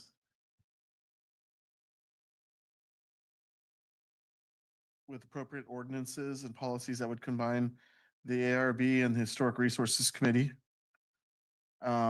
There's been like a lot of input, so I don't know how fine tuned you need it to be. And Mr. Mayor, we have heard a lot tonight, and I think we've heard a lot of different concepts. It would make it a longer process, but it would make sense for us to come back with a more refined concept. Was answering some of the questions that you've asked and what a makeup and composition might be, how we'd educate them. Okay. Before we dive into the ordinance work, or does that make Maybe sense? so. It's almost too much. Okay, I would need more detail to Yeah. vote yes, so I agree. okay. Thank you, Mr. Mogensen. Do you need a motion on that? Or can I just withdraw my motion? We can have direction. Yeah, my advice is you could do a motion. The agenda item does reference directing staff to proceed with drafting appropriate ordinances. Sounds to me like you are asking that staff return to you with further details regarding makeup, composition, and other issues as identified by the council for further discussion before the ordinance is presented. Okay, I'll make that motion. Yes, I'll adopt your statement. Do I have a second? I'll second. All right. We have 2 seconds. All right, any further discussion? All right, hearing none, take a voice vote. All in favor, say aye. Aye. Any opposed? Seeing none, passes unanimously. We have one item on the agenda remaining. I'd suggest that someone move this to the next regularly scheduled. No, there are many agenda items to the next session. Right, we're making a motion to move 13C to the next meeting. Second. Okay, we got a second by Emilio first. And all in favor, say aye. Aye. Any opposed? Seeing none, meeting's adjourned. Thank you very much, everyone. 10:30. Who won the pool? You? Yeah. I lost. I did.